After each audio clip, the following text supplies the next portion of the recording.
সমুদ্রের এমন ব্যবহার দেখে অবাকের চরম পর্যায়ে তারা গালে হাত দিয়ে তাকিয়ে আছে সমুদ্রের দিকে। সমুদ্র রেগে বলতে লাগলো, বাচ্চা তুমি যথেষ্ট বড় হইছ, তোমার বোঝা উচিত যে আমি কেন তোমাকে বাহিরে যেতে নিষেধ দিয়েছিলাম। তারা মাথা নিচু করে রয়েছে।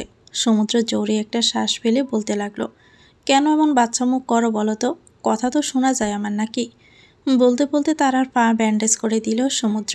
পায়ের ক্ষতটা এখনো কমছে, তবুও সাবধানের মার নেই। সমুদ্র ব্যান্ডেজ শেষ করে তারার দিকে তাকালো। তারা এখনও গালে হাত দিয়ে মাথা নিচু করে আছে, চোখের পানি দিয়ে পুরো মুখের অবস্থা 12টা বাজিয়ে ফেলেছে। সমুদ্র সেদিকে তাকিয়ে ভাবে, ইস, বেশি জোরে লেগেছে হয়তো। কেন যে রাগ উঠালো। এমনিতেই তো রাগ ছিল সকালে কুসুমের ডোন্ট কেয়ার ভাব নিয়ে কথা বলায়। এদিকে তারা চুপচাপ বসে আছে, গালটা মরিচের মতোই জ্বলছে, হয়তো দাগ বসে গেছে। ভাবতে কান্না পাচ্ছে তারার। সমুদ্র তারার দিকে হাত বাড়াতে নিয়ে বলল, দেখি। তারা পিছন ঘুরে বসলো, মুখ ফুলিয়ে কাঁদতে লাগলো। সমুদ্র দীর্ঘশ্বাস ফেলে বলল, তাকাও তারা। তারা তখনও ওদিকে ফিরে। সমুদ্র তারার সামনে গিয়ে বসলো। তারার গাল থেকে হাত সরিয়ে আটকে উঠল। অবাক হয়ে বলল, এতটা লেগে গেছে, শিট। তারা নিঃশব্দে কাঁদছে। সমুদ্র কাঁপা কাঁপা হাতে তারার গালটা স্পর্শ করে বলল, আদরিনী, আমি সরি। তারা তখনও কেঁদেই চলেছে। এভাবে যে সমুদ্র তাকে সর মারবে সেটা সে কল্পনাও করতে পারেনি। মনটা ভেঙে গেছে পুরো। সমুদ্র তারার দিকে তাকিয়ে অসহায় কণ্ঠে বলল, আমি বুঝতে পারিনি যে এতটা জোরে লেগে যাবে। এটা কিভাবে করলাম আমি? আমার বউকে কষ্ট দিয়ে ফেললাম। প্লিজ চুপ থেকো না তারা, কিছু তো বলো। তোমার নির্সুপতা আমাকে কষ্ট দিচ্ছে বউ, প্লিজ কিছু তো বলো। মারো, কাটো, বকো। তারা আবার চোখ মুছে নিজেকে শান্ত করে নিল। কান্না সিক্ত গলায় বলল, আমার আর কিছু বলার নেই। আপনিও তো সবার মতোই হয়ে গেছেন, তাই না? সমুদ্র অসহায়ভাবে না বোধক মাথা নাড়াচ্ছে। তারা তাকে ভুল বুঝছে। বুঝবে নাই বা কেন? সে তো তারাকে কষ্ট দিয়ে ফেলেছে। কুসুমের কথায় রাগ তারার উপর দিয়ে ফেলেছে। তারা সমুদ্রকে থামিয়ে দিয়ে বলল, আমি যাকে আপন ভাবি সেই শেষমেশ আমাকে ঠকায়। মাও এমন করেছিল, আর আপনিও। না তারা, তুমি। তারা নাক টেনে বলল, আমি ঠিক আছি, আপনি গোসল করে আসুন, খাবারের ব্যবস্থা করছি। বলে যেতে নিল তারা। সমুদ্র পিছন থেকে হাতটা টেনে ধরল। অসহায় গলায় বলল, তুমি বসো। আমার বসতে হবে না মিস্টার আহমেদ, আমি আপনার জন্য খাবার নিয়ে আসছি। আমার খাবার লাগবে না, চাই না কিছু আমার। তুমি শুধু 2 মিনিট আমার পাশে বসবে, এটাই আমার জন্য অনেক, সবচেয়ে বড় পাওয়া। তারা কিছু বলল না, মাথা নিচু করে রইল। সমুদ্র তারার হাত ধরে নিজের কোলে বসিয়ে দিল। তারা দস্তাদস্তি করতে লাগলো ওঠার জন্য। সে সমুদ্রের এমন কাজের সম্মুখীন কখনো হয়নি। সমুদ্র তবুও তারার কোমর চেপে ধরে কোলে বসিয়ে রাখলো। তারাকে নিজের দিকে ঘুরিয়ে বলল, কথা বলো আগের মতো। আমি আগের মতোই আছি, শুধু সবাই পাল্টে যায়, আমি না। সমুদ্র তারার গালে নিজের বুড়ো আঙ্গুল স্পর্শ করিয়ে অসহায় চোখে চোখ রেখে বলল, সরি। আমার প্রয়োজন নেই আপনার সরির। তোমার রাগ হওয়াটা স্বাভাবিক, কিন্তু তুমিও বোঝার চেষ্টা করো তারা। তুমি তো জানো যে আমি তোমার প্রতি কতটা সেন্সিটিভ, তবুও বাহিরে গেলে। তারা অন্যদিকে তাকিয়ে গম্ভীর গলায় বলল, আমি জুতো পরেই গিয়েছিলাম। সমুদ্র দীর্ঘশ্বাস ফেলে বলল, সেটা আমি জানি, কিন্তু তোমার তো বলে যাওয়া উচিত ছিল। আমি তোমাকে কিভাবে খুঁজছিলাম তুমি জানো? ও, কি ও? তোমার বোনও উল্টাপাল্টা উত্তর দিয়ে দিল। মাথাটা গরম হয়ে গেছে, ব্যাস। রাগ উঠে গেল। তারা আর কিছু বলল না। সমুদ্র তারার গাল ধরে বলল, এখনও গালটা ফুলে আছে, আর ফুলিয়ে কি হবে? এখন একটু গাল ফুলানোটা কমাও। তারা সমুদ্রের হাতটা সরিয়ে দিয়ে মুখ ঘুরিয়ে নিল। এবার তার অভিমান জমেছে সমুদ্রের উপর, বড্ড অভিমান। সমুদ্র বুঝিয়েও বলতে পারত, সবার সামনে এভাবে বকলো তাকে, কিভাবে যাবে আবার সবার সামনে। সমুদ্র তারাকে ঝাঁকুনি দিয়ে বলল, কি হলো, কথা বলো। তারা কিছু বলতে যাবে তার আগে দরজা খোলার শব্দ হলো, সাথে শান্ত আহমেদের ব্যস্ত গলা, তারা মা, কই তুই? তারা তাড়াতাড়ি করে কোল থেকে নামতে গেল। আর সমুদ্র দরজার দিকে তাকিয়ে থাকায় ছাড়তে একটু দেরি হলো, ব্যাস। শান্ত আহমেদ ঢুকে পড়লেন ঘরে। ছেলে আর ছেলের বউকে এমন অবস্থায় দেখে পিছনে ঘুরে গিয়ে বললেন, আমি পরে আসছি। লজ্জায় মাথা কাটা যাচ্ছে তারার। কোনো মতে শান্ত আহমেদকে উদ্দেশ্য করে বলল, আসসালামু আলাইকুম বাবা, বলে ঘর থেকে বের হয়ে গেল। এদিকে সমুদ্র বাবার দিকে এগিয়ে আসতে আসতে বলল, তুমি এখানে? শান্ত আহমেদ দাঁতে দাঁত চেপে বললেন, নির্লজ্জ ছেলে, দরজা লাগানো যেত না? বাবা, তুমি যেমন ভাবছো তেমন কিছু না। তুই আগে এটা বল যে তুই আমার বৌমার পাশে কি করছিস গাদা? তোকে আমি না করেছিলাম না আমার বাচ্চা মেয়েটাকে বিরক্ত না করতে? সমুদ্র মাথা চুলকে বলল, বাবা এসব কি বলছো? ও বউ আমার। শান্ত আহমেদ মজা নিয়ে বললেন, প্রথমে তো বাচ্চা ছিল, এখন তোর বউ হয়ে গেল। সমুদ্র নাক মুখ কুঁচকে বলল, হ্যাঁ হয়ে গেল, খালি খোটাই দাও গাদা। সমুদ্র বাবার সামনাসামনি দাঁড়িয়ে মাথা নিচু করে বলল, বাবা তোমাকে একটা কথা বলি। শান্ত আহমেদ ছেলের চোখ মুখ ভালো করে পরখ করে বুঝলেন যে নিশ্চয়ই কোনো সমস্যা হয়েছে। ব্রু কুঁচকে বললেন, বল। বাবা আসলে কি হলো বল। বাবা আমি আসলে তারার গালে হাত তুলেছি। শান্ত আহমেদ কিছুক্ষণ চুপ রইলেন, তারপর সমুদ্রকে উদ্দেশ্য করে বললেন, হোয়াট? সমুদ্র মাথা নিচু করে ফেলল। শান্ত আহমেদ রেগে বললেন, তোর মাথা ঠিক আছে? কোন সাহসে এমনটা করলি? আমার আসলে মাথা ঠিক ছিল না বাবা। কি মাথা ঠিক ছিল না? হ্যাঁ কি ঠিক ছিল না? সমস্যা কি তোমার? নিশ্চয় রাগ দেখিয়েছ ওর উপর।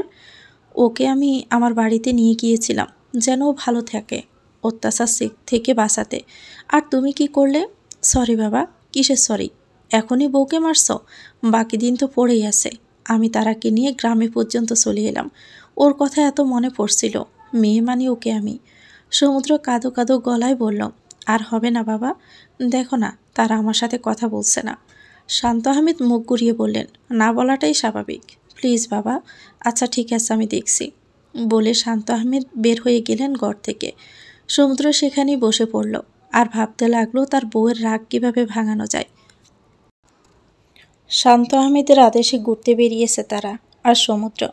আজ বিকেলে তারা সবাই চলে যাবে শহরে, তাই এই সকাল সকাল তারাকে নিয়ে ঘুরতে বের হতে হয়েছে সমুদ্রের। অবশ্যই এতে তারই লাভ হবে, তারার মন গলানোটা চেষ্টা করতে পারবে। আর তারা, সে তো মুখ গোমড়া করে আগে আগে হাসছে, তার কোনো ইচ্ছেই নেই সমুদ্রের সাথে কথা বলার। গ্রামের লোকজনও তাদের দিকে তাকিয়ে আছে, এতে যেন আরও কান্না পাচ্ছে তারার। নিশ্চয় খবরটা জানাজানি হয়েছে, নয়তো এভাবে কেন তাকাবে। আসমকা হাতে টান পড়ায় ভাবনায় ছেদ ঘটল তারার। অবাক হয়ে পিছনে পড়ল। সমুদ্র এক হাতে তারার হাত ধরে আছে, অপর হাত দিয়ে বাম কান ধরে মাথাটা একপাশে হেলিয়ে অসহায় চোখে তাকিয়ে আছে। তারা তাকাতে অসহায় কণ্ঠে বলল, সরি বউ। তারা সমুদ্রের দিকে তাকিয়ে মাথা নিচু করে ফেলল। আশেপাশে তাকিয়ে বলল, হাতটা ছাড়ুন। সবাই কিভাবে তাকিয়ে আছে, থাকুক। তারা অবাক হয়ে সমুদ্রের দিকে তাকালো, তারপর দাঁতে দাঁত চেপে বলল, ছাড়ুন বলছি। সমুদ্র ছাড়ল না, বরং তারার হাত ধরে হাঁটতে লাগলো। তারাও কিছু বলল না, কিন্তু সে এখন বারবার সমুদ্রের দিকে তাকাচ্ছে। সমুদ্র মন খারাপ করে হাসছে। তারা সমুদ্রের দিকে তাকিয়ে মুখ বাঁকালো। তার কি, থাকুক মন খারাপ করে। আর একটু এগোতেই তারা চোখে পড়ল সামনেই তার বান্ধবীরা আর পলা। দাঁড়িয়ে গেল তারা। আজ কি হবে? সে তো অনেক ভাব নিয়েছিল সবার সামনে। এখন কি হবে? সবাই তো বেশ মজা নেবে। তারাকে দাঁড়িয়ে পড়তে দেখে সমুদ্র ব্রু কুঁচকে বলল, কি হলো চলো। তারা সমুদ্রের দিকে একবার তাকাচ্ছে, আবার একবার সামনের দিকে। সমুদ্র তারার পায়ের দিকে তাকিয়ে বলল, কি কোনো সমস্যা? পায়ে ব্যথা করছে? না সমস্যা নেই, তো চলো। না মানে, বলে ডোক গিলল তারা। সমুদ্র তারা চোখ মুখ পর্যবেক্ষণ করে সামনের দিকে তাকালো। সামনে তারার বান্ধবীরা দাঁড়িয়ে আছে। সমুদ্র তারার বিষয়টা বুঝতে পেরে দীর্ঘশ্বাস ফেলল। তারার হাত ধরে সামনে নিতে নিতে বলল, যা হবে আমি দেখে নিব। সমুদ্র তারার বান্ধবীদের সামনে দিয়ে যাওয়ার সময় পলা বলে উঠল, কিরে তারা, দোলাবাইরে পাইয়া তো আমগো ভুলাই গেলি। তারা জোরপূর্বক হেসে ওদের দিকে তাকালো। সবাই আবার তারাকে খেয়াল করে এগিয়ে এলো। সমুদ্র দাঁড়িয়ে গেল। পলাকে দেখে মুচকি হেসে বলল, ভুলে নাই, তোমাকে কি ভোলা যায় নাকি পিচ্ছি আপু? তারা সমুদ্রের দিকে তাকিয়ে আছে। সবাই তারাকে এটা সেটা জিজ্ঞেস করছে, হাসি মজা করছে। তারা অবাক হয়ে সমুদ্রের দিকেই তাকিয়ে। সমুদ্র কি সুন্দর হাসি হাসি মুখে সবার কথার জবাব দিচ্ছে। তারা ভাবছে, ওদের এমন ব্যবহার কেন? এমনটা তো হওয়ার কথা নয়। সবার সাথে কথা বলে আর বিদায় নিয়ে সমুদ্র আবারও তারার হাত ধরে হাঁটতে লাগলো। তারার মুখে একটু হাসি দেখা গেল, তবে সেটা সমুদ্রের আড়ালেই। তারা একটু কেশে বলে উঠল, ওরা এমন করলো কেন? সমুদ্র সামনের দিকে তাকিয়ে ডোন্ট কেয়ার ভাব নিয়ে বলল, কেমন করলো? না মানে, গতকালকের পর তো ওদের ব্যবহার এমন হওয়ার কথা ছিল না। তো কেমন হওয়ার কথা ছিল? তারা মাথা নিচু করে বলল, মজা নেওয়ার কথা ছিল। সমুদ্র দাঁড়িয়ে গেল। তারার দিকে তাকিয়ে মিষ্টি হেসে বলল, আমি থাকতে আমার আদরণীর কথার মজা নেবে এমন জিনিস এখনো জন্মেছে নাকি? তারা সলসল চোখে সমুদ্রের দিকে তাকালো। সমুদ্র মুচকি হেসে তারার গাল স্পর্শ করে বলল, আমার আদরিনীকে শুধু আমিই বকবো, আর আমি আদর করব, আর কেউ না। তারা সমুদ্রকে জড়িয়ে ধরল, মাথা গিয়ে ঠেকল সমুদ্রের বুকে। তারা ঠোঁট উল্টে বলল, আপনি খুব পসা। আমি জানি তো। হ্যাঁ, এজন্যই মারলেন আমায়। আপনিও মায়ের মতো হয়ে গেছেন। এই অবধি থেমে যাও, আর কিছু বলো না। কেন বলবো না? আপনি আমাকে মেরেছেন, আমি ভুলিনি। তুমি তো বেয়াদবি করেছিলে বউ, আমি তো তোমাকে বোঝাচ্ছিলাম, সবার সামনে বকেছেনও। সমুদ্র তারার মাথা তুলে গালে হাত রেখে বলল, সামলেও তো নিয়েছি, আর তাছাড়াও তোমার বর না আমি, এতটুকু অধিকার কি আমার নেই? তারা মাথা নাড়ায়, আছে অধিকার। সমুদ্র তারার হাত ধরে হাঁটতে লাগলো আর বলতে লাগলো, আচ্ছা, এখানে বড় দোকান নেই? মানে ওই যে ড্রেস, শাড়ি, চুড়ি, খাবার দাবার এসবের দোকান নেই? তারা সামনে থেকে ইশারা করে বলল, ওই যে ফাঁকা রাস্তা, ওখানে উঠে গেলে তারপর রিক্সা দিয়ে 5 মিনিট গেলেই দোকান পাবো। আচ্ছা চলো। তারা অবাক হয়ে বলল, কোথায়? সমুদ্র তারার হাত ধরে টানতে টানতে বলল, আরে চলো তো। বাসায় এসে সবার হাতে নিজেদের কেনা শপিং ব্যাগগুলো তুলে দিল তারা আর সমুদ্র। জাহানারা বেগম আর কুসুম তো বেশ খুশি, আর শান্ত আহমেদ সমুদ্রকে উদ্দেশ্য করে বললেন, আগে বললে আমি শহর থেকে কিনে পাঠাতাম। সমুদ্র মুচকি হেসে বলল, বাবা, আমার মনে হলো যে মা আর কুসুমের জন্য এখানকার কাপড়ই ভালো হবে, আর তারা এবং জেসির জন্য শহরে গিয়ে মল থেকে কিনে নিব। শান্ত আহমেদ মুখ টিপে হাসলেন। ছেলের সালাকে বুঝতে পেরে বললেন, ভালোই করেছিস, তো কি কি আনলি? সমুদ্র উঠোনে থাকা চেয়ারে বসতে বসতে বলল, সেসব আমি জানি না, সব তোমার বৌমা পছন্দ করেছে, আমি তো শুধু বিল পে করেছি। তারা শান্ত আহমেদের দিকে তাকিয়ে হেসে বলল, বাবা, মায়ের জন্য একটা শাড়ি আর কুসুম আপার জন্য 2টা 3 পিস। বেশ বেশ। জাহানারা বেগম কাপড় চোপড় পেয়ে ঘরে চলে গিয়েছিলেন, এখন বের হলেন। খুশি খুশি মনে বললেন, আমার পছন্দ হয়েছে, কুসুমেরও ভালো লাগছে। সমুদ্র হেসে সায় দিল। জাহানারা বেগম শান্ত আহমেদের দিকে এগিয়ে গিয়ে বললেন, বেয়া সাহেব, আমাকে একটা সমস্যা হয়েছে।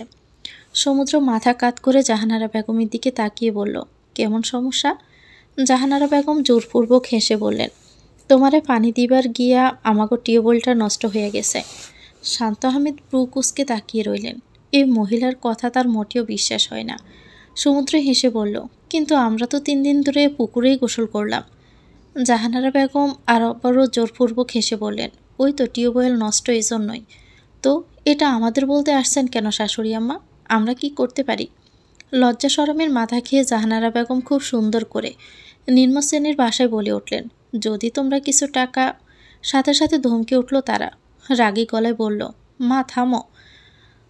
কেঁপে উঠে তারার দিকে তাকালেন জাহানারা বেগম। কুসুমও ততক্ষণে ঘর থেকে বের হয়েছে। জাহানারা বেগম গোল গোল চোখে তাকিয়ে বললেন, কি হয়েছে তোর? তারা আবারও রাগী গলায় বলল, কত নিচে নামবে বলো তো? মানুষের তল একটুও লজ্জাবোধ থাকে? এভাবে কেউ ব্যয় থেকে টাকা চায়? সিহ। সমুদ্র মুচকি হেসে তারার দিকে তাকিয়ে আছে।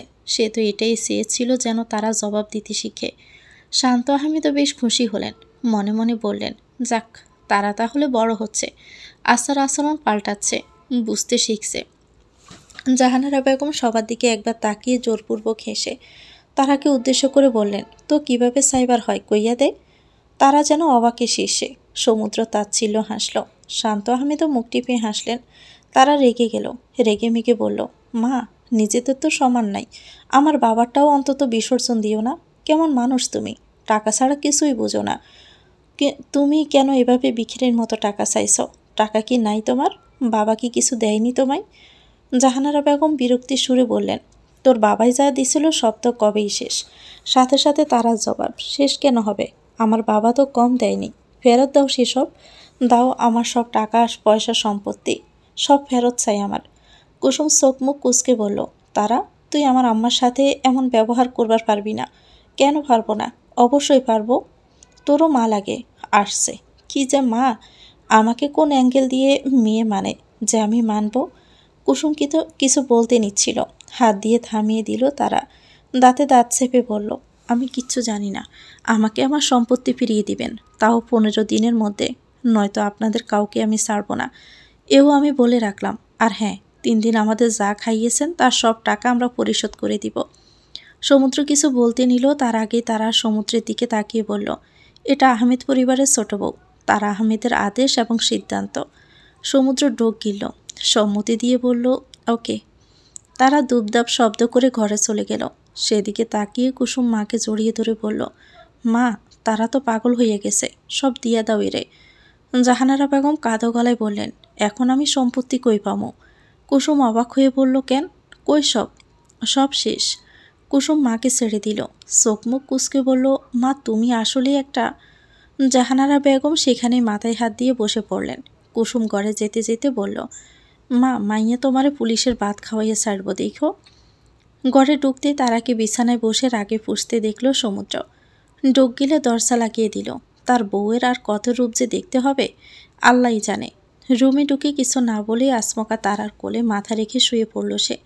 তারা ফুসফুস করা বন্ধ করে সমুদ্রের দিকে অবাক হয়ে তাকালো। সমুদ্র মুচকি হেসে বলল, আজ যা করেছ তার জন্য ধন্যবাদ। তারার হাত নিজের অজান্তেই সমুদ্রের চুলে চলে গেল। মুখ ফুটে উঠল মুচকি হাসি। সেটা বজায় রেখে বলল, কেন? তোমার মাকে জবাব দেওয়ার জন্য। এটা ওনার প্রাপ্য ছিল। উনি অনেক লোভী, আমি জানি সেটা তারা। ওনার ব্যবহার ভুলবার নয়। সমুদ্রে হেসে বলল, আর তোমার রূপটাও, বাপরে, মিসেস তারা আহমেদ। তারা হেসে ফেলল। এটা তো সে এমনি বলে ফেলেছিল। সমুদ্র হেসে বলল, এটা তো জাহানারার পাওনাই উচিত। ঠিক হয়েছে একদম। তারা মাথা নিচু করে ফেলল। তার মা তো, বাবা বিয়ে করেছিলেন, সম্মানের এভাবে বলিদান দিল, তারার মন খারাপ হয়ে যাবে। ব্যাপারটা বুঝে তারাকে উদ্দেশ্য করে সমুদ্র বলল, এবার চুল টেনে দাও, আমি ঘুমাবো। সমুদ্র তারা বাসায় ফিরেছে আজ 15 দিন হতে চলল। বাসায় ফেরার পরদিনই তারাকে স্কুলে ভর্তি করে দিয়েছিলেন শান্ত আহমেদ। তার পাশে ছিল সবাই। জেসিও খুব খুশি হয়েছিল নিজের স্কুলে তারাকে পেয়ে। সমুদ্রের কড়া আদেশ, জেসি যেন তারাকে দেখে রাখে। প্রতিদিন ভার্সিটি শেষ করে তারার স্কুলের সামনে ওর জন্য অপেক্ষা করাটা অভ্যেস হয়ে গেছে সমুদ্রের। জেসির কোচিং থাকায় সে কোচিং শেষ করে বাড়ি ফিরে। অবশ্য সমুদ্রের সাথেও দেখা হয়। তারাকে সমুদ্রের হাতে তুলে দিয়ে সে কোচিংয়ে যায়। আজও তার ব্যতিক্রম হয়নি। ছুটি হওয়ার পরই বাহিরে অপেক্ষা করতে থাকে জেসি, তারা কখন তার ক্লাস থেকে বের হবে। কিছুক্ষণ পর তারাকে আসতে দেখে মুচকি হেসে এগিয়ে গেল। তারা, তাড়াতাড়ি চলো, বাইয়ে দাঁড়িয়ে আছে। তারা মাথা নাড়ালো, ব্যাগের দুই পাশে হাত রেখে হাঁটতে হাঁটতে বলল, আজকেও তোমার কোচিং আছে? জেসি মুচকি হেসে জবাব দিল, হ্যাঁ, সে তো রোজই থাকে। তারা একটু গম্ভীর হয়ে গেল। বরাট গড়ায় বলল, আচ্ছা তোমার স্যারের নাম যেন কি জেসিপু? সিফাত। বাট সিফাত স্যারের কোচিং তো আজ বন্ধ। জেসি দাঁড়িয়ে গেল, চোখ জোড়া বড় বড় হয়ে গেল। বিড়বিড় করে বলল, তারা কিভাবে জানলো? এখন কি হবে? জেসিকে বিড়বিড় করতে দেখে তারা ব্রু কুঁচকে বলল, কি বিড়বিড় করছো জেসিপু? জেসি জোরপূর্বক হাসল। তারার দিকে তাকিয়ে বলল, না মানে তুমি কোত্থেকে জানলে? তুমি তো আমার ক্লাসের নও। তুলি আমার বান্ধবী, এটা তো জানো। ওর বড় বোনও পড়ে। কথা বলতে বলতে জানলাম সিফাত স্যার নাকি গতকালই বলেছিলেন যে পড়াবেন না। জেসি শুধু হালকা হাসল, খুব বাজেভাবে ধরা খেয়ে গেল। তারা আবারও হাঁটতে হাঁটতে বলল, তাহলে আজ বরং একসাথেই যাই। কি বলো জেসিপু? জেসি কি বলবে ভেবে পাচ্ছে না। ডোক গিলে আমতা আমতা করে বলল, মানে। জেসি কিছু বলার আগেই সমুদ্র ওদের সামনে চলে এলো। সানগ্লাস খুলতে খুলতে দুজনকে উদ্দেশ্য করে বলল, তোমরা এত আস্তে আস্তে আসছো কেন? আমি কখন থেকে ওয়েট করছি। জেসি তাড়াহুড়ো করে বলতে লাগলো, ভাইয়া আমার কোচিং আছে ভাই। বলে দ্রুত স্থান ত্যাগ করলো জেসি। তারা পিছন থেকে দু একবার ডাকও দিল, জেসিপু কই যাও? আরে, বলতে বলতে কিছুটা এগিয়ে গাড়ির কাছে চলে এলো। হঠাৎ সমুদ্রের পিছন থেকে কাঁধে হাত রেখে বলল, ও তো কোচিংয়ে গেছে, কি হয়েছে তারা? বলো আমায়। তারা সমুদ্রের দিকে তাকিয়ে রইল। উপরের ঠোঁট দ্বারা নিচের ঠোঁট চেপে ধরে ব্রু কুঁচকে বলল, আমি একটা বিষয় নিয়ে কনফিউজড। কোন বিষয়? তারা কিছু বলতে গিয়েও বলল না। মনে মনে ভাবল, এসব বললে যদি জেসি আপুকে বকা দেয় তো। তারাকে চুপ করে থাকতে দেখে সমুদ্র বলল, কি হলো, চুপ করে আসো কেন বলো? তারা কেঁপে উঠে জোরপূর্বক হাসল। তারপর গাড়ির দরজা খুলতে খুলতে বলল, না কিছু না, বলে গাড়িতে বসে পড়ল তারা। সমুদ্র সেখানে দাঁড়িয়ে ভাবতে লাগলো, এই বলেছিল কনফিউজড, এ বলে কিছু না, স্ট্রেঞ্জ। তারা গাড়ির ভিতর থেকে সমুদ্রকে উদ্দেশ্য করে ডাকতে লাগলো, আরে কখন আসবেন? এই তো আসছি, বলে সানগ্লাসটা পরে সিটে বসে পড়ল সমুদ্র। তারার দিকে তাকিয়ে দেখলো তারা নিচের দিকে তাকিয়ে কি যেন ভাবছে। সমুদ্র ভাবতে লাগলো, কি এমন ঘটলো যেটা তারাকে এতটা চিন্তিত করে দিল। তারা তো চুপচাপ থাকার মেয়ে নয়, প্রতিদিন তো অনেক গল্প করে। এসব ভাবতে ভাবতে বাসার সামনে গাড়ি থামালো সমুদ্র। তারা কিছু না বলে তাড়াহুড়ো করে বাড়ি থেকে বের হয়ে ঘরে চলে গেল। বিষয়টা যেন আরও ভাবিয়ে তুলল সমুদ্রকে। অবাক হয়ে বিড়বিড় করল, তারা তো প্রতিদিন আমার সাথে বাসায় ঢোকে, তবে আজ কেন নিজে নিজে চলে গেল? কি হয়েছে আমার আদরিনীর? নিজের ঘরের বেলকনিতে দাঁড়িয়ে আছে তারা। মাথায় ঘুরপাক খাচ্ছে বিভিন্ন চিন্তা। তার ছোট্ট মাথায় কিছুতেই জেসির মিথ্যে বলার কারণটা ধরা পড়ছে না। সে এমন মিথ্যে নতুন, কখনো কাউকে বলতে দেখেনি। তারা ফুলগুলো দেখতে দেখতে বলল, কেন মিথ্যে বলল সে? সাথে সাথে পিছন থেকে কেউ গম্ভীর কণ্ঠে বলল, কে মিথ্যে বলেছে তারা? তারা কেঁপে উঠল। এই কণ্ঠটা তার পরিচিত, এটা তো সমুদ্র। তারা পিছনে না ফিরেই বলল, কিছু না মিস্টার আহমেদ। সমুদ্র তারার কাঁধে হাত রেখে বলল, আমি জানি তুমি জাহানারা বেগমের জন্য কষ্ট পাচ্ছ। কথাটা বলার সাথে সাথে পিছনে ফিরে সমুদ্রকে জড়িয়ে ধরল তারা। বুকে মাথা রেখে চোখ বন্ধ করে রইল। সমুদ্র তারার পিঠে হাত রেখে বলল, কি হয়েছে তারা? আমাকে বলো। আমি না তোমার বন্ধু, তোমার মিস্টার আহমেদ। তারা সমুদ্রের বুকে মুখ গুজে ঠোঁট উল্টে বলল, আপনার কাছে তো সব কিছুর উত্তর আছে, তাই না মিস্টার আহমেদ? সমুদ্র মুচকি হাসল। তারার মাথাটা তুলে গালে হাত রেখে বলল, হ্যাঁ আছে তো মিসেস তারা আহমেদ। তারা আবারও সমুদ্রের বুকে মুখ গুজে বলল, জেসি আপু কেন মিথ্যে বলল, এর উত্তর আছে? সমুদ্রের ব্রু কুঁচকে গেল। তারাকে দোলনায় বসিয়ে নিচে বসে পড়ল নিচে। হাত ধরে বলল, জেসি কি মিথ্যে বলল? তারা অসহায় গলায় বলল, আপনি জেসি আপুকে বকবেন না তো? আচ্ছা বকবো না, বলো কি মিথ্যে বলেছে? তারা সমুদ্রকে জেসির কথাগুলো খুলে বলল। সব শুনে সমুদ্র ব্রু কুঁচকে ভাবতে লাগলো, তোমার অবুঝমন্ত মিথ্যের কারণটা ধরতে পারবে না আদরিনী? আমি হয়তো বুঝতে পারছি যে জেসি কেন মিথ্যে বলেছে। নিশ্চয় কোনো ছেলের সাথে দেখা করতে গেছে ও। তাছাড়া ওই দিন আমার বন্ধু পিয়াসও তো ওকে টকটা ছেলের সাথে দেখেছিল। তখন সন্দেহ হলেও এখন সেটা বিশ্বাস হলো। সমুদ্রকে কিছু ভাবতে দেখে তারা ঠোঁট উল্টে বলল, কি হলো বলুন না, কেন মিথ্যে বলল? সমুদ্র মিথ্যে হাসল। তারার মাথায় হাত বুলিয়ে বলল, পাগলি, হয়তো কোনো বান্ধবীর সাথে দেখা করতে গেছে। আর আমাকে বললে তো রাগ করব, তাই বলিনি। কিন্তু বান্ধবীর সাথে তো স্কুলে দেখা হলোই। সমুদ্র হেসে বলল, ইস, কত প্রশ্ন করে আমার তারাটা। এখন আর এত কিছু বলতে হবে না, চলো ঘুমাবে, বিকেল হয়ে গেছে, একটু ঘুমাবে চলো। বলে তারার হাত ধরে বিছানায় জোর করে শুইয়ে দিল সমুদ্র। চুলগুলো খুলে দিয়ে বলল, চুলগুলো শুকাতে দাও। তারা মাথা নাড়ালো। শুকানোর কথাটা তো বাহানা মাত্র, বাস্তব তো এটাই যে সমুদ্র তারার চুলগুলো মন ভরে দেখতে চায়, এ বেজা চুলের মুহূর্তে ডুবতে চায়। তারার ঘুমানোর অপেক্ষায় শুধু সে।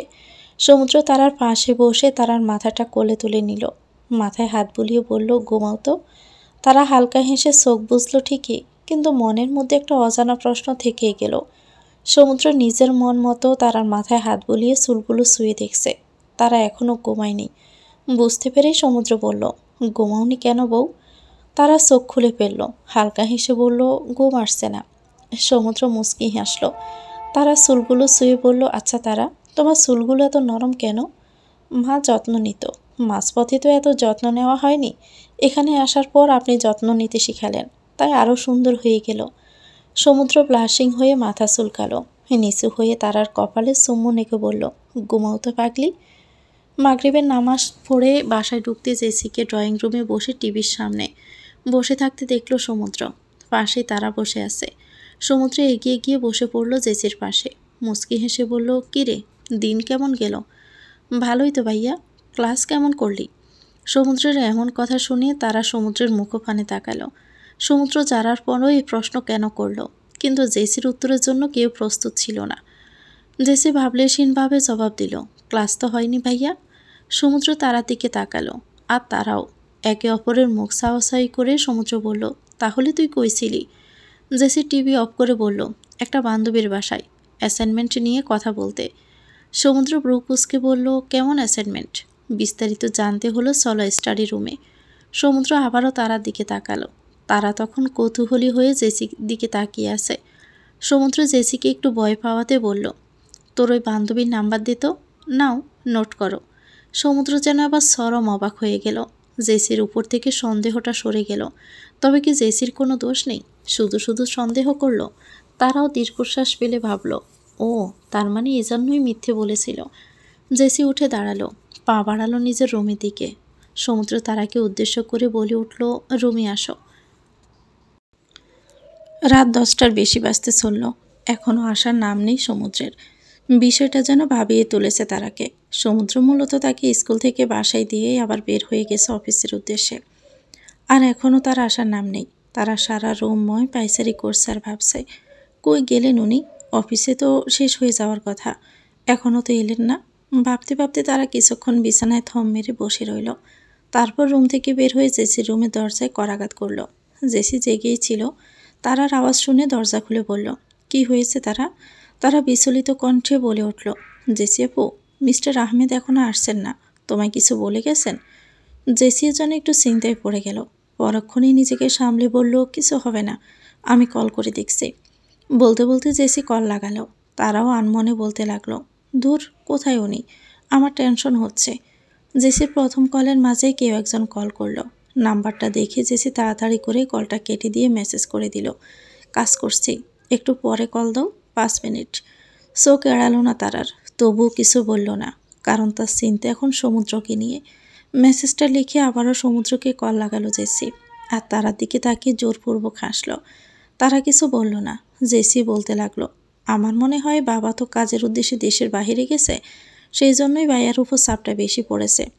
তারা জেসির কথাগুলো মনোযোগ দিয়ে শুনল, তারপর মাথা নিচু করে বলল, তবুও একটা কল করার প্রয়োজন ছিল। তা ঠিক। পরপর 3টা কল দেওয়ার পরও ফোন বন্ধ আসছে। এই কথাটা তারা শোনা মাত্রই আরও বেশি চিন্তিত হয়ে বলল, এখন কি করব? ওনার ফোন বন্ধ কেন? সেটা তো জানি না তারা, নিশ্চয়ই কাজে আটকে পড়েছে, চলে আসবে, তাই যেন হয়। বলে তারা নিজের রুমে যেতে লাগলো। পরক্ষণে আবার পিছনে ফিরে বলল, জেসিপু। জেসির পা থমকে গেল, রুমে আর গেল না। তারার দিকে তাকিয়ে মুচকি হেসে বলল, হ্যাঁ বলো। টেনশন করিও না তারা, কিছু হবে না দেখো। তারা জেসির দিকে এগিয়ে গেল, হালকা গম্ভীর গলায় বলল, আমাদের অফিসের ম্যানেজারকে কল দাও তো। জেসি কিছুক্ষণ তারার মুখের দিকে অবাক হয়ে তাকিয়ে থেকে বলল, আসলেই তো, আমি তো এটাই ভাবিনি। বিনিময়ে আলতো হাসলো তারা। জেসি ম্যানেজারকে কল দিল, জানতে পারল যে সমুদ্র প্রায় 1 ঘন্টা আগে বের হয়ে গেছে। এটা শোনা মাত্রই তারা আটকানো গলায় বলল, তাহলে উনি এখনও আসছেন না কেন? অফিস থেকে আসতে তো মিনিমাম 20-25 মিনিট লাগে। জেসি কিছু বলতে যাবে তার আগেই কলিং বেল বেজে উঠল। জেসি হালকা হেসে বলল, ওই দেখো চলে এসেছে। আরে কই গেল? শেষে কথাটা বলে জেসি ওদিক ওদিক তারাকে খুঁজতে লাগলো, কিন্তু তারা তো আরও 7 সেকেন্ড আগে স্থান ত্যাগ করেছে। দৌড় লাগিয়েছে দরজার উদ্দেশ্যে। যেতে গিয়ে সাড়ে সাথে পা বেঁধে পড়েও গেছে একবার মেঝেতে, তবুও না থেমে এগিয়ে গিয়ে দরজা খুলে দিল। জেসি ততক্ষণে রুমে চলে গেছে। দরজা খুলে চোখ বড় বড় হয়ে গেল তারার, মুখে হাত চলে গেল নিজের অজান্তেই। চলচল চোখে আলতো চিৎকার করে বলল, কিভাবে হলো এসব? সমুদ্র মলিন হাসল, তারার গালে হাত রেখে বলল, তেমন কিছু না, একটু অ্যাক্সিডেন্ট হয়েছিল। তারা ভয় পেয়ে গেল, ভয়ের তো গলায় বলল, অ্যাক্সিডেন্ট?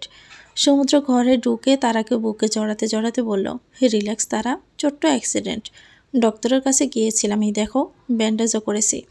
তারা সমুদ্র থেকে নিজেকে ছাড়িয়ে নিয়ে বলল, এটা মোটেও ছোট্ট নয়, আপনার হাতে পায়ে এমনকি মাথায়ও ব্যান্ডেজ। সমুদ্র সেদিকে তাকিয়ে বলল, ওই একটু সুলে সুলে গেছে আর কি। তারা আটকে উঠল, জোরে জোরে জেসিকে ডাকতে লাগলো, আর সমুদ্রকে খাবার টেবিলে চেয়ারে বসিয়ে দিল হাত টেনে। জেসি নিচে এসে অবাক হয়ে গেল নিজের ভাইকে এই অবস্থায় দেখে। সমুদ্রকে উদ্দেশ্য করে বলল, এ কি ভাইয়া, তোর কি হয়েছে? আরে ছোট্ট একটা অ্যাক্সিডেন্ট। জেসি হালকা হেসে বলল, এটা মোটেও ছোট্ট অ্যাক্সিডেন্ট নয়। কি অবস্থা করেছিস তুই নিজের? বাবাকে জানাতে হবে আমার। সমুদ্র জেসিকে আটকে বলল, আরে না, বাবা টেনশন করবে, প্রয়োজন নেই, তুই জানাস না কিছু। জেসি কিছু বলতে যাবে তার আগে তারা বলে উঠল, জেসিপু একটু গরম পানি করে দাও না, উনি তো ঠান্ডা পানিতে গোসল করতে পারবেন না, গায়ে তো রক্ত লেগে আছে, গোসল করতে হবে। জেসি মাথা নাড়িয়ে রান্নাঘরে চলে গেল। সমুদ্র তারার দিকে তাকিয়ে মুচকি হাসল। তারা মোটেও সমুদ্রের দিকে তাকাচ্ছে না, নিজের মতো খাবার বাড়ছে। সমুদ্র মনে মনে ভাবল, এইবার আদরিনীর অভিমান করে ফেলেছে। সমুদ্র তারার হাত ধরে বলল, তোমার বাড়তে হবে না, রাখো। তারা হাত ছাড়িয়ে নিল, গম্ভীর গলায় বলল, আমার কথা কে শোনে যে আমি শুনবো? সমুদ্র নিজের গালে হাত দিয়ে মুচকি হেসে বলল, বাপ্পা, কি কথা শুনিনি আমার মহারানীর। আপনাকে না আমি বলেছিলাম আজ যেতে? আমার আগের থেকে মনটা খুঁতখুত করছিল। কাজ ছিল বউ। হ্যাঁ দেখলাম তো কেমন কাজ। আচ্ছা সরি। তারা কিছু না বলে সমুদ্রের দিকে খাবারের প্লেট এগিয়ে দিল। সমুদ্র তারার দিকে তাকিয়ে বলল, হাত কাটা। ভালো তো। সমুদ্র অসহায় গলায় বলল, কিভাবে খাবো? আমি জানি না, আপনার অফিসকে বলুন। সমুদ্র দীর্ঘশ্বাস ফেলে কি যেন ভাবল, তারপর বাঁকা হেসে বলল, তুমি তো অনেক ঋণ জমা করেছো আমার কাছে। মানে? সমুদ্র মুচকি হেসে বলল, মানে হলো তোমাকে আমি কতবার খাইয়ে দিয়েছি বলো তো, এখন তোমার ঋণ পরিশোধ করার পালা। তারা কোনা চোখে সমুদ্রের দিকে তাকিয়ে মুখ ভেঙচি কাটল। সমুদ্র দুষ্ট হেসে বলল, দাও দাও খাইয়ে দাও। কিন্তু আমি তো আপনাকে বলিনি খাইয়ে দিতে। তাতে কি, খাইয়ে তো দিয়েছি, এখন আমাকেও দাও। তারা দীর্ঘশ্বাস ফেলে সমুদ্রকে খাওয়াতে লাগলো, নিজের হাতে মেখে। নয়তো সমুদ্র খাবে কি করে? আর সমুদ্র যদি তাকে এতবার খাওয়াতে পারে তাহলে সে কেন পারবে না? বড়টা তো তারই, দায়িত্ব তারও রয়েছে। এখন সে তো বড় হচ্ছে নাকি? রাত হয়তো 12:08। গভীর ঘুমে নিমগ্ন সমুদ্র। পাশে তারা শুয়ে আছে। একটা হাত তার গাল বরাবর নিচে রেখে সমুদ্রের দিকে অসহায় চোখে তাকিয়ে রয়েছে। চোখ দিয়ে পানি চড়ছে, মনে মনে শুধু আওড়াচ্ছে, আল্লাহ ওনার যেন কিছু না হয়। মা বাবার পর একমাত্র ওনাকেই এতটা আপন করে পেয়েছি। উনি একমাত্র ব্যক্তি যার কাছে নিজেকে সুরক্ষিত মনে হয়।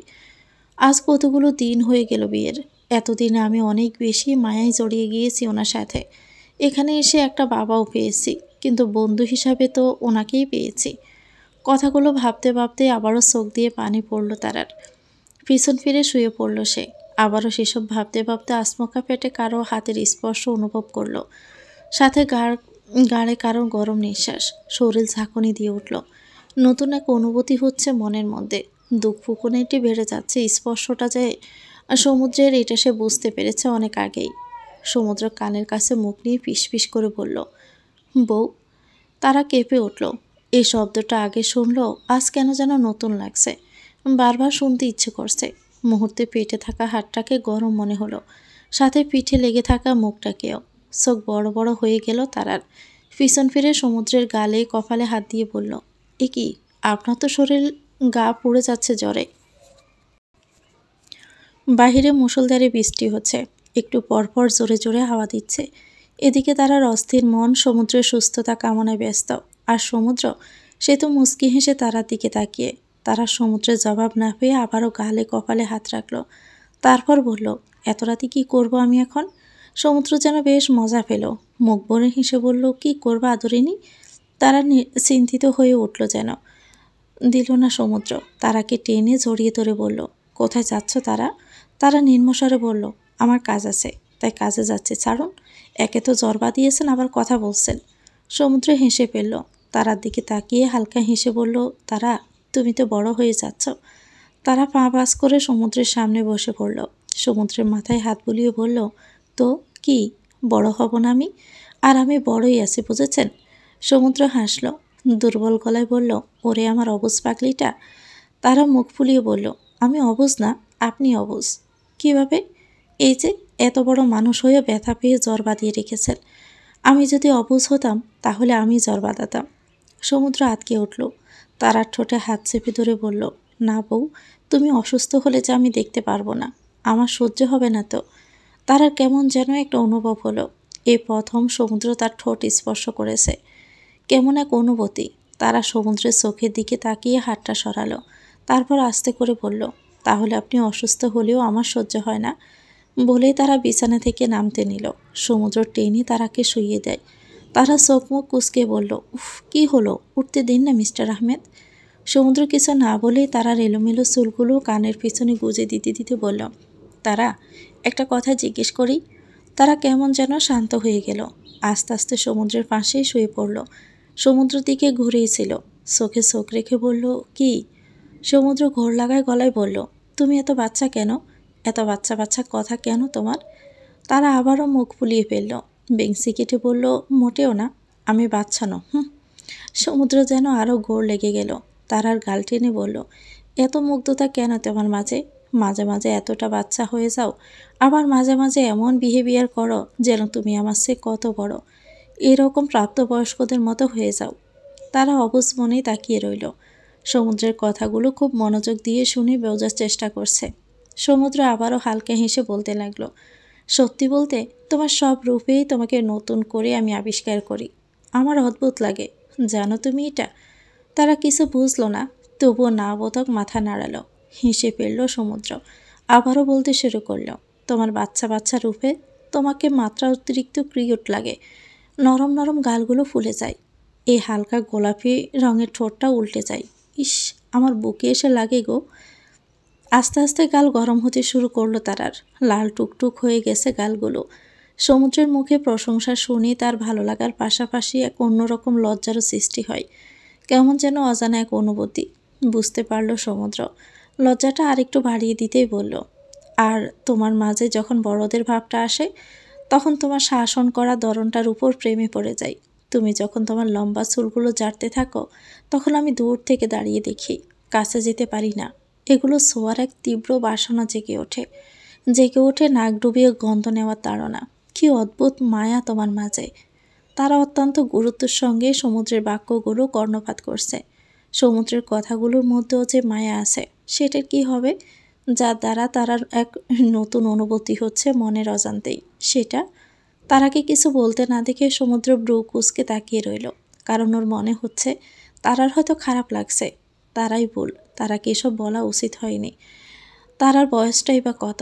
এসব ভেবে সমুদ্র মন খারাপ করে বলল, কিছু বলছো না যে? আমার কথাগুলো কি তোমার খারাপ লাগছে? তাহলে আর বলবো না। তারা আচমকা সমুদ্রের দিকে তাকিয়ে আলতো চিৎকারের সহিত বলল, এই না না। সমুদ্র প্রথম অবাক হলেও পরক্ষণে নিজেকে সামনে নিল। তারার গালে হাত বুলিয়ে বলল, আমি তোমাকে খুব ভালোবাসি আদরিনী। এক শীতল হাওয়া বয়ে গেল তারার শরীরের মধ্যে। সমুদ্রের দিকে গভীরভাবে সে তাকিয়ে আছে। সমুদ্রের কথাটা একদম মনটাকে শান্ত করে দিয়েছে কেমন। এই কথাটাকে এতটা মাদকতা। এই প্রথম সমুদ্র তাকে এই কথাটা বলল। নিজের অজান্তে অস্পষ্ট স্বরে কথাটা বলে উঠল তারা, আমিও আপনাকে খুব ভালোবাসি মিস্টার আহমেদ। সমুদ্রের ঠোঁটে দেখা গেল মুচকি হাসি। তারা বড় হয়ে যাচ্ছে। এভাবেই কথা বলতে বলতে একসময় সমুদ্রের বুকে শুয়ে পড়ল তারা। আস্তে আস্তে জ্বরটা কমে গেল সমুদ্রের। তারার মাঝে যে জাদু আছে, নয়তো জড়িয়ে ধরতে জ্বর গায়েব। সমুদ্র তারার মাথায় হাত বুলিয়ে বলল, আচ্ছা তারা, তোমার মাকে তো কিছু বললে না পরে? 1 মাস হয়ে গেল। তারা দীর্ঘশ্বাস ফেলে বলল, আমি চাই যেন ওরা আর আমাকে বিরক্ত না করুক। এই সম্পত্তির কথা বলাতেই শান্ত হয়ে এখন বসে আছে। তা ঠিক। তোমার খুব কষ্ট হয় তাই না বউ? তারা সমুদ্রের বুকে থুতনি ঠেকিয়ে মাথা উঁচু করে তাকালো। তারপর গাল ভরে হেসে বলল, কিসের কষ্ট? সমুদ্র অসহায় গলায় বলল, এই যে তোমার মা তোমাকে এত অত্যাচার করলো, তোমার বাবা চলে গেলেন। তারা কিছুক্ষণ চুপ করে রইল। তারপর আবারও একটা দীর্ঘশ্বাস। আস্তে আস্তে বলল, সত্যি বলতে কষ্ট হয় আমার, ভীষণ কষ্ট হয়। মা বাবার কথা মনে পড়ে খুব, বিশেষ করে রাতের বেলা। আপনি জানেন, আমার মা বাবা আমাকে 2 পাশ থেকে জড়িয়ে ধরে ঘুমাতো। আর তারপর মা চলে গেল, আর বাবার বুকে মাথা দিয়ে আমি ঘুমাতাম। কিন্তু নতুন মা আসার পর থেকে বাবাকে আর আমার সাথে থাকতে দেয়নি। মন খারাপ করে না বউ? তারা মুচকি হেসে বলল, মন খারাপ আগে হতো, এখন আর হয় না। এখানে এসে একটা বাবা, একটা বোন আর একটা বন্ধু পেয়েছি। তারা সমুদ্রের বুকে মুখ গুজে বলল, আপনি কখনো আমাকে ছেড়ে যাবেন না তো? সমুদ্র চোখ বন্ধ করে তারার মাথাটা ধরে বলল, কখনোই না। তারা সমুদ্রের বুক থেকে মুখ তুলে সমুদ্রের মুখের দিকে তাকালো। চোখ খুলল সমুদ্র। তারা ছলছল চোখে তাকিয়ে বলল, মিস্টার আহমেদ, নতুন ভাইয়ের মতো নতুন কেউ এলে কি আমাকে বুকে নেবেন না? তারার গালে হাত বুলিয়ে সমুদ্র বলে উঠল, নতুন যেই আসুক না কেন, আমার তারা সবসময় আমার বুকে থাকবে। আমার কলিজায় বাঁধিয়ে রাখবো তোমাকে, তোমাকে হারাতে দিব না। তারা ঠোঁট দিয়ে কান্না আটকে বলল, আপনি ছাড়া যে আমার আর কেউ নেই। আমি জানি। এখন চুপ করে বুকে ঘুমাও তো। তুমি জানো না, তোমার কান্না আমার সহ্য হয় না, কষ্ট হয় বউ। তারা কিছু না বলেই সমুদ্রের বুকে মাথা রাখলো আবারও। নাক টেনে বলল, আপনি শুধু আমার সাথে থাকবেন, বুঝলেন? পাগলি, তোমাকে ছেড়ে কোথায় যাব বলো তো? তারা চুপ করে রইল। সমুদ্রকে ছাড়া কিছুই কল্পনা করতে পারে না সে। সমুদ্রের মাঝেই নিজেকে আবিষ্কার করতে চায়। বারবার কেন যেন ভয় চেপে ধরে। সমুদ্রকে হারানোর ভয়। কেন হয় এমনটা? সমুদ্রকে ছাড়া যে সে থাকতে পারবে না। সমুদ্র গম্ভীর গলায় বলল, এবার থেকে তোমাকে একটু শক্ত হতে হবে তারা। সব কিছু জানতে হবে, শিখতে হবে, নিজের পায়ে দাঁড়াতে হবে, নিজের গানের স্কুল খোলার স্বপ্ন পূরণ করতে হবে। তারা বুকে থেকে অবাক হয়ে বলল, আপনি জানেন? হ্যাঁ, মামি বলেছিল। এখন বলো, পূরণ করবে না স্বপ্ন? তারা কিছু সময় চুপ থেকে বলল, হ্যাঁ করব। আমার নয়, এটা আমার মায়ের স্বপ্ন। আমাকে পূরণ করতে হবে মিস্টার আহমেদ। জীবনের প্রতিটি পদক্ষেপে আমাকে তোমার পাশে পাবে তারা। সব সময় তোমার পাশে আমি থাকব। শুধু তুমি নিজেকে গড়ে তোলো। তবে একটা কথা মনে রেখো। কি? আহমেদ ম্যানশনের সম্মানটা রেখো। নিজের আত্মসম্মান বজায় রেখো। ধর্মের বলিদান কখনো দিবে না। সব সময় অন্যায়ের বিরুদ্ধে প্রতিবাদ করার ক্ষমতা রাখবে। তারা মাথা নাড়িয়ে সায় দিল। তারার মুখটা উঁচু করে সমুদ্র জিজ্ঞেস করল, পারবে তো? তারা সমুদ্রের হাতের উপর হাত রেখে বলল, হ্যাঁ পারবো। বেস্ট অফ লাক বউ। তারা আবারও সমুদ্রের বুকে মুখ গুজে দিল। গুম গুম গলায় বলল, আগে ঘুমিয়ে নেই, পরে। সমুদ্র হেসে ফেলল, মাথায় হাত রেখে বলল, পাগলি একটা। রাত প্রায় ৩টা। তারাকে নিজের বুকের ভিতর আটকে রেখে সমুদ্র বলতে লাগলো, আজকের মতো তো নিজেকে কন্ট্রোল করে নিলাম, কিন্তু আর কতদিন এভাবে নিজেকে কন্ট্রোল করে রাখবো আদরিনী? তোমার মায়াতে যে আমি ডুবে আছি। তোমাকে পেতে হলে তো আরও ৩ বছর অপেক্ষা করতে হবে। আমার দ্বারা কি সম্ভব হবে? কি হতে চলেছে ভবিষ্যতে? তারা কি আদৌ নিজের স্বপ্ন সত্যি করে সমুদ্রের স্বামী হওয়ার অধিকার দিবে? সমুদ্রের অপেক্ষার প্রহর শেষ হয়ে কি তারা সায় মিলবে, নাকি বদলে যাবে সম্পর্ক? অথবা নতুন কোনো মানুষের আবির্ভাব, যা বদলে দিবে দুইটা মানুষের জীবনের গল্প। আজ এত তাড়াতাড়ি চলে এলেন যে মিস্টার আহমেদ? সমুদ্র তারার কাঁধে থুতনি ঠেকিয়ে গান শুনছিল চোখ বন্ধ করে। সে অবস্থায় বলল, না আসলে কি আর এত সুন্দর গলায় গানটা শুনতে পেতাম? গাল ভর্তি করে হাসল তারা। সমুদ্রকে উদ্দেশ্য করে বলল, বসন্তের প্রথম দিন আজ, প্রথম ভোর। তাই তো নামাজটা পড়িও প্রাকৃতির মায়ায় আটকে কিছুক্ষণ হাঁটাহাঁটি করলাম মসজিদের বাহিরে। বাহ, আজ জামায়াতের সাথেই শেষ করলেন নামাজ? চোখ খুলল সমুদ্র, হেসে বলল, হ্যাঁ, তুমি ডাক না দিলে উঠতে পারতাম না। ধন্যবাদ আদরিনী, আমাকে জাগানোর জন্য। হুম, বন্ধুকে ধন্যবাদ দিতে হয় না। সমুদ্র হাসল, তারাকে নিজের দিকে ঘুরিয়ে কপালে গম্ভীর চুম্বন এঁকে বলল, আজকের দিনটা সুন্দর না? ভীষণ। হালকা শীত, কোকিলের ডাকের সাথে ভোরের মিষ্টি গন্ধ, সাথে শিশিরে টুপটা ফোটা। ইস, কত মোহ লাগানো কুয়াশা। আকাশের দিকে তাকিয়ে বলছিল তারা। সমুদ্র তারার মুখের দিকে তাকিয়ে কথাগুলো শুনছিল। আস্তে করে বলল, কত সুন্দর করে তুমি কথা বলো আদরিনী। এত মায়া কেন তোমার মাঝে? তারা সমুদ্রের দিকে তাকিয়ে হেসে বলল, কারণ আপনার মাঝেও ভীষণ মায়া, তবুও তো মন গলে না আমার জন্য। তারা মুখ টিপে হাসল, চোখ এড়ায় না সমুদ্রের। তারা নাক টেনে বলল, ছোট্ট তারা কিন্তু বড় হয়ে যাচ্ছে, তাই এখন বন্ধু থেকে বউ হওয়ার চেষ্টা করা উচিত না তার? তারা মুখ ভেঙচি কাটল, গ্রিল ধরে বলল, মোটেও না, বন্ধুই ঠিক আছে। সমুদ্র তারার কানের কাছে নিজের ঠোঁট লাগিয়ে বলল, তোমার মায়া যে বড্ড পোড়ায়। তারা সমুদ্রের দিকে তাকিয়ে বলল, অপেক্ষার ফল মিষ্টি হয় জানেন না? বলেই হেসে ফেলল তারা। সমুদ্র দীর্ঘশ্বাস ফেলে বলল, 3 বছর যাবৎ তো সেটাই করছি। তারা সমুদ্রের মজা নিতেই বলল, ইস, বিয়ের সময় তো খুব বলেছিলেন বাবা নাকি 14 বছরের ছোট্ট মেয়েকে আপনার ঘাড়ে ঝুলিয়ে দিচ্ছে। সমুদ্র মুখ ফুলিয়ে বলল, যবে থেকে বাবা তোমায় এটা বলেছে, তবে থেকে তুমি আমাকে এটা নিয়ে খেপাচ্ছ। না মানে বুঝলাম না আমি। তারা হু হু করে হাসতে লাগলো। সমুদ্রকে যখনই কথাটা বলে তখনই সমুদ্র মুখ ফুলায়। বেশ দেখতে লাগে তাকে। তারা যেন বারংবার ডুবে যায় তার মধ্যে। তারার হাসি দেখে সমুদ্র কোমর জড়িয়ে ধরল, গালে ঠোঁট লাগিয়ে বলল, আমি কি জানতাম যে বাচ্চা মেয়ের হাসি দিওয়ানা হব? আমি কি জানতাম যে বাচ্চার মেয়ের মায়ায় আটকে যাব? আমি জানতাম নাকি যে আদরিনী তার আদরে আমাকে পেঁচিয়ে ফেলবে আর নিজেকে আমার মধ্যে বসিয়ে ফেলবে, একদম আমার মনের রাজ্যের রানী হয়ে আমারই প্রাণ হয়ে যাবে, যাকে ছাড়া এক মুহূর্তে থাকা আমার পক্ষে অসম্ভব। এমনকি ভাবতেও পারি না তোমাকে ছাড়া একটা দিন না দেখে থাকবো কি করে। তারা বরাবরের মতোই সমুদ্রের কথাগুলো মনোযোগ দিয়ে শুনল। সমুদ্র এরকম কথা প্রায় বলে, এক এক দিন এক এক রকম কথা বলে, আর সব তারাকে নিয়েই। তারার মধ্যে সীমাবদ্ধ সে। তারা মনে মনে ভাবে, ওনার কথাগুলো শুনলে নিজেকে আসলে রানী মনে হয়। ওনার কাছে আমি সুন্দর, ওনার রাজ্যের রানী। আর কি চাই আমার? তারাকে চুপ থাকতে দেখে সমুদ্র আবারও বলতে শুরু করলো, আগে তারাতে বাচ্চামো ছিল, সে বাচ্চামো কিউটনেস পাগল হয়েছিলাম। আর এই তারাতে তো মুগ্ধতা আছে, ভালোবাসা আছে চোখে, কিছুই পাল্টায়নি। পাল্টেছে শুধু তারার বয়সটা আর তারার হাইটটা। আমার তারা কিন্তু আমারই আছে, আমার কিউটির ডিব্বা তারা। তারা হাসলো। সমুদ্রের মাথার চুল চাকিয়ে বলল, আপনার চোখ জোড়া সুন্দর, তাই আপনার কাছে আমি সুন্দর। সাথে সাথে সমুদ্রের জবাব, আমার কাছে তুমি ব্যক্তিগত সুন্দর, তোমার রূপে নয়, তোমার গুণে আমি অন্ধ। রূপে তো আগেই মেরে ফেলেছ, এখন শুধু গায়ে মলম লাগানো বাকি। বুঝতে পেরে লাজুক হাসলো তারা। নিচের দিকে তাকিয়ে বলল, সূর্য উঠেছে, চলুন দেখি। সমুদ্র তারা থুতনিটা উঁচু করে আবারও চুমু খেলো কপালে। চোখ বন্ধ করে ফেলল তারা। যতবারে সমুদ্র তারার কপালে চুমু খায় ততবারই আলাদা একরকম ফিলিংস হয়, যেন এই প্রথম তাকে স্পর্শ করেছে। চুমু খেয়ে আকাশের দিকে তাকালো সমুদ্র, তারাও সেদিকে তাকালো। সূর্য উঠেছে, এক নতুন সূর্য। সমুদ্র তারার দিকে তাকিয়ে বলল, বসন্ত এসে গেছে।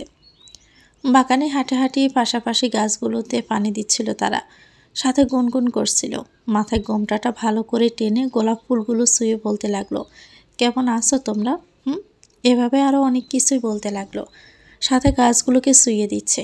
হঠাৎ একটা হলুদ রঙের কাঠগোলাপ দেখে সেটাকে ছিঁড়ে নিল। মুচকি হেসে বলল, আজ বসন্ত উপলক্ষে এটা আমি মিস্টার আহমেদকে দিব, ভীষণ খুশি হবেন উনি। ভেবে ফুলটার গন্ধ নিতে লাগলো। আসমকাকেও পিছন থেকে কাঁধে হাত রাখতে তারা ভাবলো এটা হয়তো সমুদ্র, তাই পিছনে ঘুরে ফুলটা এগিয়ে দিয়ে বলল, মিস্টার আহমেদ, এটা আপনার জন্য। সাথে সাথে সামনে থাকা লোকটা ফুল হাতে নিয়ে বলল, ধন্যবাদ। তারার মুখের হাসিটা মিলিয়ে গেল, এই লোকটাকে তো সে চিনে না। তারা ব্রুকুসকে বলল, এক্সকিউজ মি, কে আপনি? আর এভাবে আমার ফুলটা কিভাবে নিলেন? তুমি তো বললে মিস্টার আহমেদ, এটা আপনার জন্য। আপনি মিস্টার আহমেদ না, বুঝছেন? ফুলটা ফেরত দিন। লোকটা দিল না, তারার দিকে হাত বাড়িয়ে বলল, হাই, আমি রাজ আহমেদ। আপনি বুঝি আমাদের বাসায় বেড়াতে এসেছেন? যেন আকাশ থেকে পড়ল তারা, চোখ মুখ শক্ত হয়ে গেল, কথাগুলো দলা পাকিয়ে যাচ্ছে। রাজ নামটা যে ভুলবার নয়, কম কথা শুনতে হয়নি এই নামটার জন্য। তারাকে চুপ থাকতে দেখে হাতটা নামিয়ে নিল রাজ। তারার দিকে চোখে বলল, you are really really very beautiful. তারা তাচ্ছিল্য হাসল। রাজকে উদ্দেশ্য করে বলল, আপনি বুঝি এসবেই বেশি গুরুত্ব দেন? হ্যাঁ, একদম। আমার এমন মেয়ে ছাড়া চলেই না। আর তোমার কথা বলে চোখ টিপল রাজ। তারা রাজের চলে যাওয়ার কারণটা জানতে হতো, তাই কথাগুলো সহ্য করে তারা সামনের দিকে তাকিয়ে বলল, তো বিয়েও নিশ্চয় করেছেন? আরে না, এতদিন বিদেশে ছিলাম, একজনের সাথে লিভ টুগেদার। আজ 4 বছর পর ফিরলাম। এখানে অবশ্য একজন গাইয়ের সাথে বিয়ে ঠিক হয়েছিল, আমার এসব পছন্দ না, তাই পালিয়ে গিয়েছিলাম। তারা পুরোটা আবার বুঝতে পারল। বাঁকা হেসে বলল, আচ্ছা ভালো, কিন্তু তুমি কে ভালো তো? আমাদের বাসায় এভাবে বাগানে কি করছো? পরিচয়ে কি আসে যায়? রাজতারাকে ভালো করে পরখ করে হেসে বলল, সেটাই, পরিচয়টা বড় বিষয় না, সৌন্দর্যটাই আসল। তারা কিছু না বলে আরেকটা কাঠগোলাপ ছিঁড়ে নিল। তারপর রাজের দিকে একবার তাকিয়ে দীর্ঘশ্বাস ফেলে বাড়ির ভিতরে ঢুকে পড়ল। পিছন পিছন রাজও এলো। তা জানতেই হবে এই মেয়েটার পরিচয়, যার রূপে পাগল হয়েছে সে। আজ অবধি এমন মেয়ে সে দেখেনি। মনে মনে ভাবছে, নিজের বাড়িতেই এত ভালো প্রোডাক্ট আছে জানলে কবেই বাড়ি চলে আসতাম। রাজার ভাবনার মাঝে কেউ একজন বলে উঠল, দাঁড়াও। গলাটা চিনতে পেরে দাঁড়িয়ে পড়ল রাজ। ডোক গিলে বাবাকে উদ্দেশ্য করে বলল, আসলে বাবা। শান্ত আহমেদ রাজকে বলতে দিলেন না, কড়া গলায় বললেন, এ বাড়িতে তোর জায়গা নেই। তোর জন্য আমার সম্মানে আঘাত লেগেছে, তোর জন্য আমার বাড়ির দরজা বন্ধ। রাজ শান্ত আহমেদকে বোঝানোর চেষ্টা করে বলল, বাবা প্লিজ বোঝার চেষ্টা করো, আমি এসব গ্রামের মেয়ে পছন্দ করি না, তোমাকে বুঝতে হবে বিষয়টা। আমাকে বোঝানোর চেষ্টা করিস না রাজ, তুই এই মুহূর্তে বের হয়ে যা। বাবা, বাড়িটাই আমারও অধিকার রয়েছে। শান্ত আহমেদ তাচ্ছিল্যের সাথে হেসে বললেন, যে নিজের বাবার সম্মান নষ্ট করে তার আবার অধিকার? রাজ মাথা নিচু করে ফেলল। এই মুহূর্তে বাবার কাছে ক্ষমা না চাইলে বাড়িতে ঠাঁই হবে না। বিদেশে গিয়ে টাকার বলিদান দিয়ে ফেলেছে, এবার ব্যবসায় হাত না লাগালে খালি হাতেই থাকতে হবে। তাই মাথা না গরম করে শান্ত আহমেদের পায়ে শুয়ে বলল, প্লিজ বাবা, আমাকে মাফ করে দাও, আমি আমার ভুলটা বুঝতে পেরেছি। তুই বুঝলেও কি, সেই মেয়েটাকে তো কম কষ্ট দিসনি। আমাকে ক্ষমা করো বাবা, কখনোই না। তুই আমার তারা আমাকে কষ্ট দিয়েছিস, প্লিজ বাবা। শান্ত আহমেদ মানতে নারাজ, আর রাজ পা ধরে বসে আছে। জেসিও ততক্ষণে রুম থেকে বেরিয়ে এসেছে। রাজকে এভাবে দেখে সে ভীষণ অবাক হয়ে যায়। হঠাৎ সমুদ্রের হাত ধরে সিঁড়ি দিয়ে নামতে নামতে তারা বলল, বাবা মাফ করে দাও ওনাকে। রাজকে ক্ষমা করে দেওয়ার কথা শুনে বেশ অবাক হলেন শান্ত আহমেদ। এমনকি সমুদ্রও বেশ অবাক হলো। তারার কানের কাছে মুখ নিয়ে বলল, কি বলছো এসব? তারা সমুদ্রের দিকে তাকিয়ে হালকা হাসলো। তারপর এগিয়ে গেল রাজের দিকে। রাজ বুঝতে পারছে না যে সে কি বলবে। একে তো মেয়েটার পরিচয় জানে না, তার উপর মেয়েটা শান্ত আহমেদকে কেন ক্ষমা করতে বলেছে। শান্ত আহমেদের মুখের উপর তো কেউ কখনো কথাই বলে না। এ মেয়ের সাহস হলো কিভাবে? রাজার ভাবনার মাঝে তারা বলে উঠল, আপনাকে তো ক্ষমা করা উচিত, সাথে একটা থ্যাংক ইউ পাও না আপনার। ব্রু কুঁচকে গেল রাজের। অবাক হয়ে জিজ্ঞেস করলো, কিসের থ্যাংক ইউ? আপনাকে অসংখ্য ধন্যবাদ। কেন? তারা মুচকি হেসে জবাব দিল, পালানোর জন্য। রাজ চোখ মুখ কুঁচকে বলল, হোয়াট? বাট আপনি আমাকে থ্যাংক ইউ কেন বলছেন? কে আপনি? তারা কিছু বলার আগেই সমুদ্র রাজের সামনে দাঁড়িয়ে পড়ল। তারার হাত ধরে বলল, ও হলো মিসেস তারা আহমেদ, আমার ওয়াইফ। তারা অবাক হয়ে সমুদ্রের দিকে তাকালো। সমুদ্র যে আসমাকে এটা করবে সেটাও ভাবতে পারেনি। এদিকে সমুদ্র তারার মনের অবস্থাটা বুঝতে পেরে ভাবছে, তুমি আমার বউ আর আমারই থাকবে। রাজার সামনে এটা না বললেও ও যদি আমার থেকে তোমাকে কেড়ে নেয়, এত বড় রিস্ক আমি নিতে পারবো না। এদিকে রাজ বিস্ময় নিয়ে বলে উঠল, হোয়াট? সমুদ্র তুই বিয়ে করেছিস? সমুদ্র কিছুটা ডোন্ট কেয়ার ভাব নিয়ে বলল, হ্যাঁ। হঠাৎ কেমন করে যেন রাজ সমুদ্রের দিকে তাকালো। ওর নজরে স্পষ্ট রাগ প্রকাশ পাচ্ছে। আসলে তারার মতো মেয়ে যে সমুদ্রের বউ এটাও কিছুতেই মানতে পারছে না। রাজ পিছনে ঘুরে বলল, এটা কিভাবে হলো? এটা তো হওয়ার নয়। রাজার কথা শেষ হতেই শান্ত আহমেদ বলে উঠলেন, কেন হওয়ার না? তুমি যদি এই অসহায় মেয়েকে ছেড়ে বিয়ের আসর ছেড়ে পালাতে পারো, তবে সমুদ্র কেন এই মেয়েকে বিয়ে করে আমার সম্মান বাঁচাতে পারে না? রাজের চোখ বড় বড় হয়ে গেল, মাথায় যেন আকাশ ভেঙে পড়ল। তারার দিকে ঘুরে তাকিয়ে বলল, কি এই সে মেয়ে? শান্ত আহমেদ তাচ্ছিল্য হেসে বলল, হ্যাঁ অবশ্যই। রাজ কিছুক্ষণ চুপ করে তারার দিকে তাকিয়ে রইল। বিষয়টা সে মোটেও মেনে নিতে পারছে না। এভাবে সে হারিয়ে ফেলল তারাকে। আজ তারা ওর থাকতো, যদি না সে পালাতো। রাজ বাদানো গলায় বলল, বাবা এটা ঠিক না। শান্ত আহমেদ গর্জে উঠলেন, কোনটা ঠিক না? আমি কি তোমাকে ঠকিয়েছি? পালানোর আগে যদি একবারও মেয়ের মুখটা দেখে নিতে, তাহলে হয়তো এমন ভুল করতে না।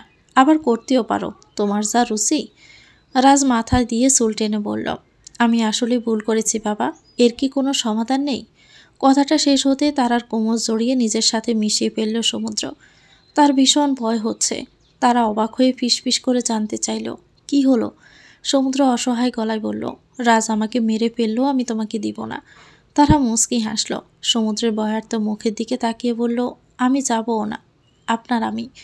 রাজার কথায় সায় দিয়ে শান্ত আহমেদ বললেন, সমাধান একটাই, তারার কাছে ক্ষমা চাও। রাজ মাথা নিচু করে বলল, বাবা আমি কি দ্বিতীয়বার তারাকে পেতে পারি না? শান্ত আহমেদ কিছু বলার আগে সমুদ্র রেগে বলল, এই তো সাহস হলো কি করে এটা বলার? তারা আমার বউ, সমুদ্র আহমেদের বউ। ওকে আমি পাগলের মতো ভালোবাসি। বলো এই চিন্তা মাথায় আনবি না রাজ। রাজ এই প্রথম সমুদ্রের এমন রূপ দেখে ভয় পেয়ে গেল। সমুদ্রের রাগ যে আরও দেখেছে, কিন্তু এমন রাগ দেখেনি। ছেলেকে এমন করতে দেখে শান্ত আহমেদ বললেন, সমুদ্র শান্ত হও। তুই কিভাবে ভাবলি যে আমি রাজের কথা সায় দিব? ও তাছাড়া ও কি ক্ষমার যোগ্য নাকি? রাজ বাবার দিকে তাকিয়ে অসহায় গলায় বলল, কিন্তু বাবা আরেকটা কথা বললে তো জীব আমি টেনে ছেড়ে ফেলবো রাজ। আমি বড় ভাই মানি না তোকে। সমুদ্রের এমন কথা শুনে ভয় পেয়ে গেল তারা। সমুদ্রকে শান্ত করতে বলে উঠল, আরে আপনি আগে শান্ত হন। কি শুরু করেছেন বলুন তো? আমি এখানে কারো কথাই মানি না, না বাবার না আপনার না রাজ ভাইয়ার। আমার কথাই শেষ কথা। শান্ত আহমেদ তারার কথায় তাল মিলিয়ে বললেন, হ্যাঁ মা তুই বল। তারা জোরে শ্বাস ফেলে বলতে লাগলো, আমার বিয়ে হওয়ার কথা ছিল রাজভাইয়ের সাথে, কিন্তু হয়নি। এখন আমার স্বামী হলেন মিস্টার আহমেদ, আর আমি ওনাকে ভালোবাসি। আমি রাজভাইয়াকে এজন্য ধন্যবাদ দিচ্ছি, কারণ উনি না পালালে হয়তো আমি মিস্টার আহমেদকে নিজের বর হিসাবে পেতাম না। আর আল্লাহ তাআলা হয়তো ওনার সাথেই আমার জুটি মিলিয়ে রেখেছিলেন। তাই এতে রাজভাইয়ারও দোষ নেই, ওনাকে ক্ষমা করে দেওয়া উচিত। কিন্তু তারা আর ওনার কখনোই হবে না। সবাই চুপ হয়ে গেল। সমুদ্র রাজের দিকে তাকিয়ে বাঁকা হাসল। তারা রাজের দিকে এক পা এগিয়ে বলল, তো আজ হঠাৎ আপনার পাপের প্রায়শ্চিত্ত করার ইচ্ছে হলো কেন? এটা তো হওয়ার নয়। কেন হওয়ার নয় তারা? আমি কি তোমাকে ভালোবাসতে পারি না? না পারেন না, বিকজ 4 বছর আগে গাইয়া বলে অপমান করে বিয়ে বাড়ি থেকে পালিয়েছেন। তবে আজ কেন এত ভালোবাসা আসছে? রূপ দেখে বুঝি? তারা তাচ্ছিল্য মার্কা কথা শুনে রাজের চোখ মুখ কালো আধারে ডেকে গেল। তারা মুচকি হেসে বলল, আমার কথাতে আপনার ক্ষমা করা হচ্ছে, এখনও সময় আছে, নিজেকে শুধরে নিন, তারা থেকে ভালো মেয়ে পেয়ে যাবেন, আল্লাহ হাফেজ বলে উপরে চলে গেল তারা। সমুদ্র হাসতে হাসতে বলল, অসম্ভব, তারা থেকে ভালো মেয়ে তুই জীবনেও পাবি না, এবারও তোর থেকে জিতে গেলাম আমি বলে সমুদ্র তারার পিছন পিছন চলে গেল। আর আজ মাথা নিচু করে ভাবতে লাগলো, কিছু সো কল্ড মেয়ের জন্য আজ আমি খাঁটি সোনা হারালাম। আল্লাহ হয়তো এভাবে মানুষকে শাস্তি দেন। আমি তারাকে কষ্ট দিয়েছিলাম বিয়ের আসর থেকে পালিয়ে, আর আল্লাহ আমাকে কষ্ট দিলেন তারাকে আমার থেকে কেড়ে নিয়ে। রুমে ঢুকে তারাকে চুপচাপ বিছানায় বসে থাকতে দেখতে পেল সমুদ্র। মুচকি হেসে এগিয়ে গিয়ে ভাসে বসে পড়ল। তারা একবার সমুদ্রের দিকে তাকালো, তারপর বিনা বাক্যে মুখ গুজে দিল সমুদ্রের বুকে। চোখ বন্ধ করে বলল, আপনাকে ছেড়ে আমি কোথাও যাব না সমুদ্র। তারার মুখে প্রথম নিজের নাম শুনে আনন্দে বিমোহিত হয়ে উঠল সমুদ্রের মন। সেই প্রথম দিনের মতো বুকটা কাঁপতে লাগলো, দরপড় করতে লাগলো। কাঁপা কাঁপা গলায় বলল, কি বললে? তারা সমুদ্রের অবস্থাটা বুঝতে পেরে ওর মুখের দিকে তাকিয়ে বলল, আপনাকে ছেড়ে কোথাও যাব না সমুদ্র, আপনাকে আমি খুব ভালোবাসি। সমুদ্র আর কিছু না বলে তারাকে নিজের বুকের সাথে আঁকড়ে ধরল। চোখ দিয়ে গড়িয়ে পড়ল সুখের অশ্রু। কিছুক্ষণ পর সমুদ্র তারাকে বুক থেকে তুলে জিজ্ঞেস করল, তুমি কি রাজার কথায় ভয় পেয়ে গিয়েছিলে? না, ভয় পাবো কেন? সমুদ্র রাগে দাঁতে দাঁত চেপে বলল, ওর সাহস কত বড়, ও আমার থেকে আমার আদরিনীকে কেড়ে নিতে চায়। তারা সমুদ্রের শার্টের বোতাম লাগাতে লাগাতে বলল, রাজভাইয়েরও তো কোনো দোষ নেই, শুধু শুধু রাগ করতে হবে না, ওনাকে মাফ করে দিন। আই থিঙ্ক উনি ওনার ভুলটা বুঝতে পেরেছে। সমুদ্র ব্রুকুসকে বলল, এত সিকিউরিটি দিয়ে কিভাবে বলছো তুমি? কারণ আমি আসার সময় ওনার চোখে মুখে অপরাধ বোধটা দেখেছি। উনি হয়তো বুঝতে পারেননি বিষয়টা, তাই পালিয়ে গিয়েছিলেন।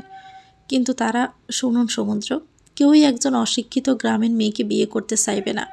তুমি অশিক্ষিত ছিলে না, সেটা উনি জানতেন না, ইভেন আপনিও না। আর মনে করে দেখুন, আপনি কি আমাকে বিয়ে করার জন্য নাচছিলেন? আপনিও তো আমাকে দেখেননি। সমুদ্র চোখ মুখ কুঁচকে বলল, তুমি আবারও খেপাচ্ছ?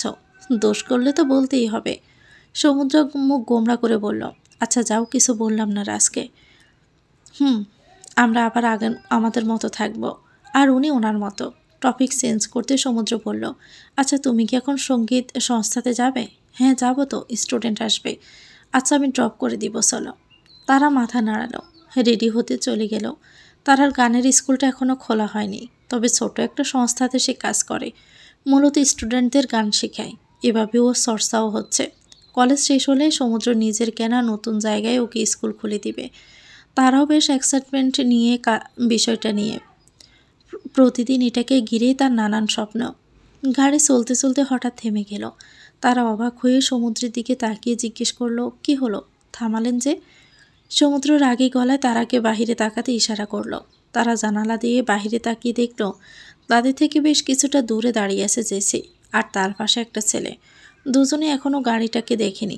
সমুদ্র দাঁতে দাঁত চেপে বলল, এটা জেসি না? হ্যাঁ তো, ছেলেদের সাথে কথা বলাচ্ছি বলে সমুদ্র গাড়ি থেকে নামতে গেল। তারা হাত ধরে ফেলল। যাবেন না মানে? যাবেন না মানে যাবেন না। কিন্তু কেন? কারণ ছেলেটা খারাপ নয়। ওর সাথে জেসির কথা হয় অনেক দিন ধরেই, সে 4 বছর আগে থেকেই। সমুদ্র চোখ বড় বড় করে বলল, কি? তার মানে জেসি লুকিয়ে লুকিয়ে ওর সাথে দেখা করতে যেত? হ্যাঁ, কিন্তু ও ফ্রড না। আপনি যেমন ভাবছেন তেমন না। কি গ্যারান্টি আছে তোমার কথায়? তারা বলো তো, তুমি চিনবে এসব ছেলেদের? না জেনে এসব বলতে হয় না। ও যদি ফ্রড হতো তবে 4 বছর থাকতো না, কবেই চলে যেত। কিন্তু ও তো থেকে গেছে। কিন্তু কোনো কিন্তু নয়। যা হচ্ছে হতে দিন। ছেলেটার বিষয়ে আমি তানহাকে দিয়ে খবর নিয়েছি। ভালোই আছে, নতুন নতুন চাকুরি পেয়েছে ভার্সিটি টিচার। সমুদ্র আর কিছু না বলে গাড়ি স্টার্ট দিল। তারা কিছু বলতে নিল, সমুদ্র দিল না। হাত উছিয়ে থামিয়ে বলল, আমি তোমার থেকে আর কোনো কিছু শুনতে চাইছি না, প্লিজ আমাকে আমার সিদ্ধান্ত নিতে দাও। বাসায় এসে দুবদা পা ফেলে রুমে চলে গেল সমুদ্র। তারা একটা দীর্ঘশ্বাস ফেলে উপরে চলে গেল সমুদ্রের পিছন পিছন। রুমে ঢুকতে দেখতে পেল সমুদ্র বারান্দায় দাঁড়িয়ে আছে। তারা এগিয়ে গিয়ে সমুদ্রের সামনে দাঁড়িয়ে পড়ল। সমুদ্র কিছু বলছে না, শুধু চুপচাপ ব্রুকুসকে নিচের দিকে তাকিয়ে দাঁড়িয়ে আছে। তারা সমুদ্রের দিকে আরেকটু এগিয়ে গিয়ে বলল, কি হলো, কিছু বলছেন না কেন? এমন চুপ যে? পরপর 3টা প্রশ্নের একটারও জবাব দিল না সমুদ্র। বরং ব্রু কুচকে গ্রিলের বাহিরে তাকিয়ে রইল। তা দেখে তারা বলল, আপনি কি জেসির বিষয়টা নিয়ে আপসেট? রাগ করেছেন? এবার সমুদ্র তারা দিকে তাকিয়ে দাঁতে দাঁত চেপে বলল, রাগার মতো বিষয় হলো, রাখবো না তো কী করব? তারা মাথা নিচু করে ফেলল। ওর মনে হচ্ছে যে সমুদ্র হয়তো ওর কাজে রাগ করেছে। সমুদ্রের বোন, তাই সমুদ্রের সিদ্ধান্ত নেওয়া উচিত ছিল, তারার উচিত হয়নি এমন করার। কথাটা ভেবেই তারা বলে উঠল, দুঃখিত, আমি আসলে বুঝতে পারিনি যে আপনি আমার কাজে রেগে যাবেন। সমুদ্রকে আগের মতোই থাকতে দেখে তারা মাথা নিচু করে ফেলল। আস্তে করে বলল, আসলেই আমার নিজ থেকে সিদ্ধান্ত নেওয়া উচিত হয়নি। তাছাড়া আপনার বোনের ভালো তো আপনিই বুঝবেন, আমি তো আর বুঝবো না। মাতব্বরি করাটা উচিত হয়নি। এবার সমুদ্র তারার দিকে অবাক হয়ে তাকালো। তারা মাথা নিচু করে আসে। তা দেখে সমুদ্র ভাবতে লাগলো, এই মেয়ে তো আমার কথার উল্টোটা বুঝেছে। বয়স বাড়লে কি হবে, এখনও সে অবুঝের মতোই করছে। আমি বললাম কি আর সে বুঝলো কি? তারা সমুদ্রে চুপ থাকা দেখে আরও বেশি কষ্ট লাগতে শুরু করলো। সে কি তবে সমুদ্রকে বেশি রাগিয়ে দিল? তারা সমুদ্রের দিকে তাকিয়ে কাঁদো গলায় বলল, আমি আসলেই বুঝতে পারিনি। সমুদ্র হকচকিয়ে গেল। তারাকে বুকে জড়িয়ে হাসতে হাসতে বলল, এটুকুতে কাঁদতে হয়? সিস কাঁদুনে কোথাকার। তারার কান্নাটা আটকে গেলে অপরাধ বোধটাও যাচ্ছে না। মন খারাপ করে বলল, আপনিই তো রাগ করলেন। আমি তো অপরাধ করেছি। করছই তো। তুমি কি আমাকে সবটা বলেছিলে? একা একাই সব করলে। আমাকে নিলে কি হতো? তারা বুক থেকে মুখ তুলে অবাক হয়ে তাকিয়ে রইল সমুদ্রের দিকে। তারপর চোখ বড় বড় করে বলল, আপনাকে বললে আপনি রাখতেন না? সমুদ্র নিজের নখগুলো পরখ করতে করতে বলল, রাগার কি আছে? তুমি কি আমাকে বুড়ো পাবো নাকি যে নিরামিষদের মতো করব? এ বয়সে প্রেম করতেই পারে, আমি করিনি বলে কি ও করবে না? আপনি করেননি? না, এসব আমার ভালো লাগে না। আর প্রেম করলে তোমাকে কিভাবে পেতাম বলো তো বউ? তারা হেসে পড়ল।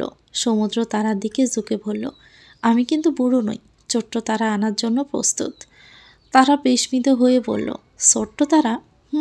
ছোট্ট তারা। আমাদের ছোট্ট তারা হবে তো। তারা কিছুক্ষণের জন্য ঘরে চলে গেল। কেমন একটা ভালো লাগার মতো হাসি চলে এলো ঠোঁটে।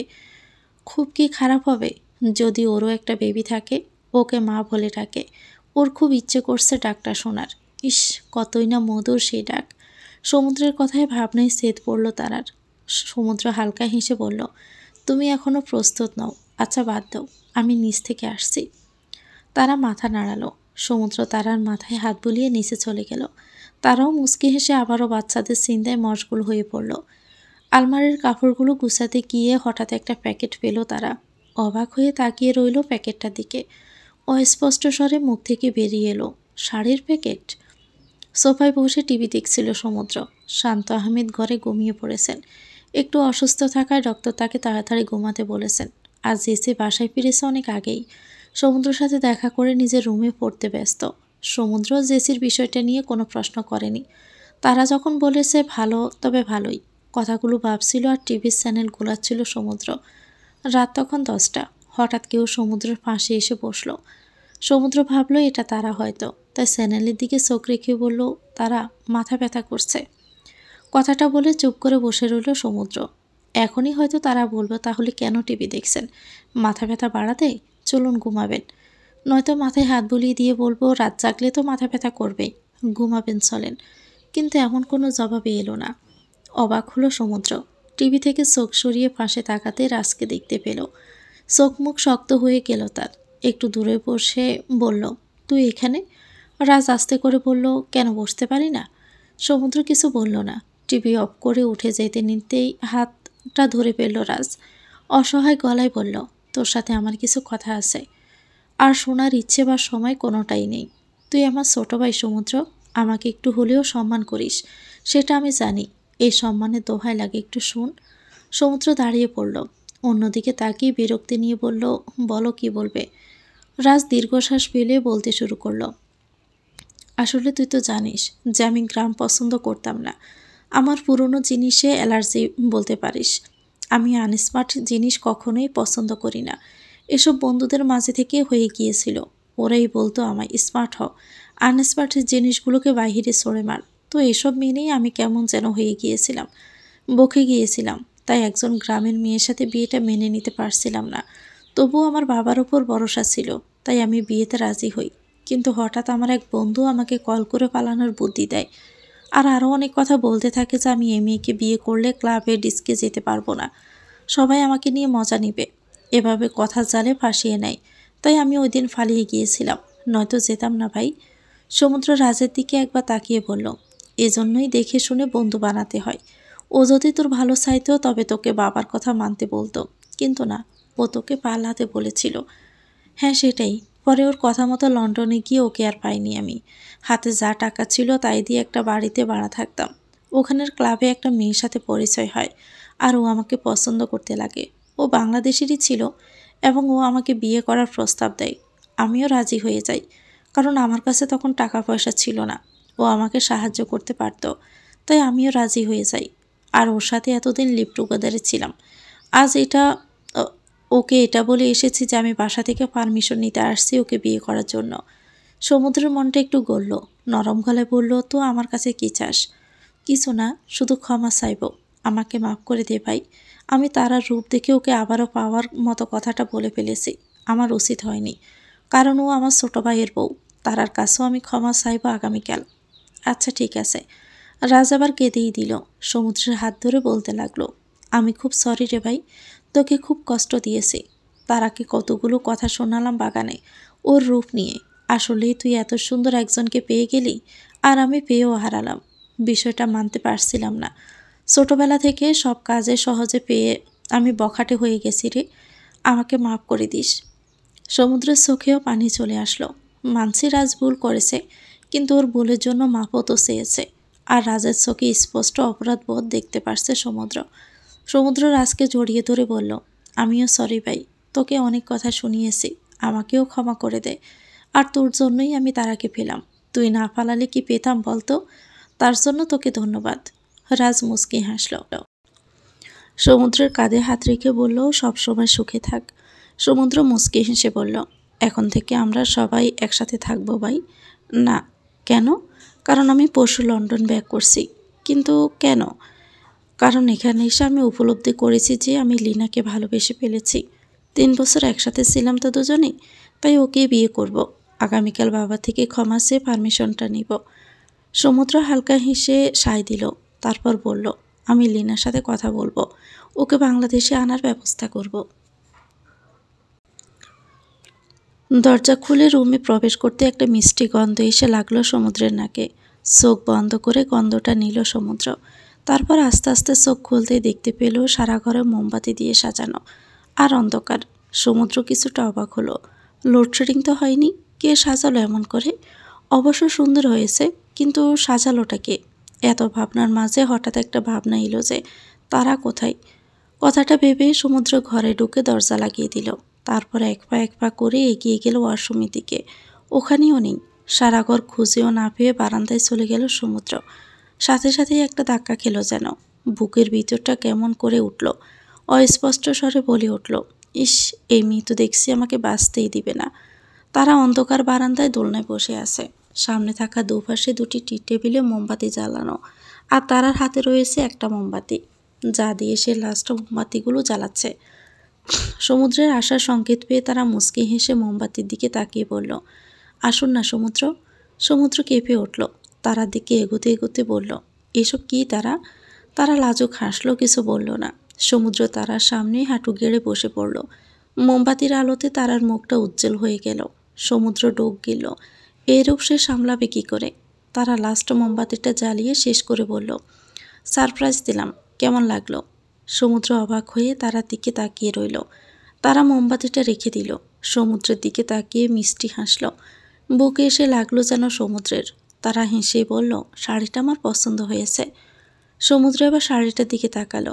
এটা তো সেই শাড়িটাই যেটা তারার জন্য কিনে এনেছিল সমুদ্র, তাও 3 বছর আগে। রেখে দিয়েছিল যেন তারাকে গিফট দিতে পারে, কিন্তু সুযোগের অভাবে দেওয়া হয়নি। আজ এই শাড়িটা তারা পরবে তা ভাবতেও পারেনি সমুদ্র। তারা হালকা মিষ্টি রঙের শাড়ির আঁচলটা নাড়িয়ে দেখিয়ে বলল, কালারটা অনেক সুন্দর, কিন্তু একটু পাতলা, বলে জোরপূর্বক হাসল তারা। সমুদ্র হেসে ফেলল। তারার দিকে মুগ্ধ চোখে তাকিয়ে বলল, তোমার থেকে সুন্দর না? লজ্জা গাল লাল টুকটুকে হয়ে গেল তারার। দাঁত বের করে হেসে বলল, হুম, শাড়িটা আমার থেকেও সুন্দর। হঠাৎ পড়লে যে? আলমারি গুছাতে গিয়ে শাড়িটা পেলাম, আমার খুব ভালো লাগলো। উপরে আমার নামটা লেখা ছিল, তাই ভাবলাম আমার জন্য এনেছেন, এজন্যই পড়ে নিলাম। তাহলে ঘর সাজালে যে? আমার অবস্থাটা এত বুঝদার হলো কবে? আর সারপ্রাইজ দিতে চেয়েছিলাম, আপনি আমাকে শাড়িটা দিলেন যে, তাই আমিও আপনাকে সারপ্রাইজ দিলাম। কেমন লাগলো? সমুদ্র তারার গালে হাত রেখে বলল, খুব ভালো লেগেছে বউ। তুমি আমার জন্য যতটুকু করেছো আলহামদুলিল্লাহ। আমার কাছে তুমি আসো, এটাই অনেক। আরও কিছু লাগে নাকি আমার? তারা বেশ খুশি হলো। সমুদ্রের হাত ধরে উঠে দাঁড়ালো। ঠিক তখনই বারান্দা থেকে বৃষ্টির ফোঁটা উড়ে এসে লাগলো তারা সমুদ্রের চোখে মুখে। বাতাসে তারার খোপা করা চুলগুলো খুলে গেল।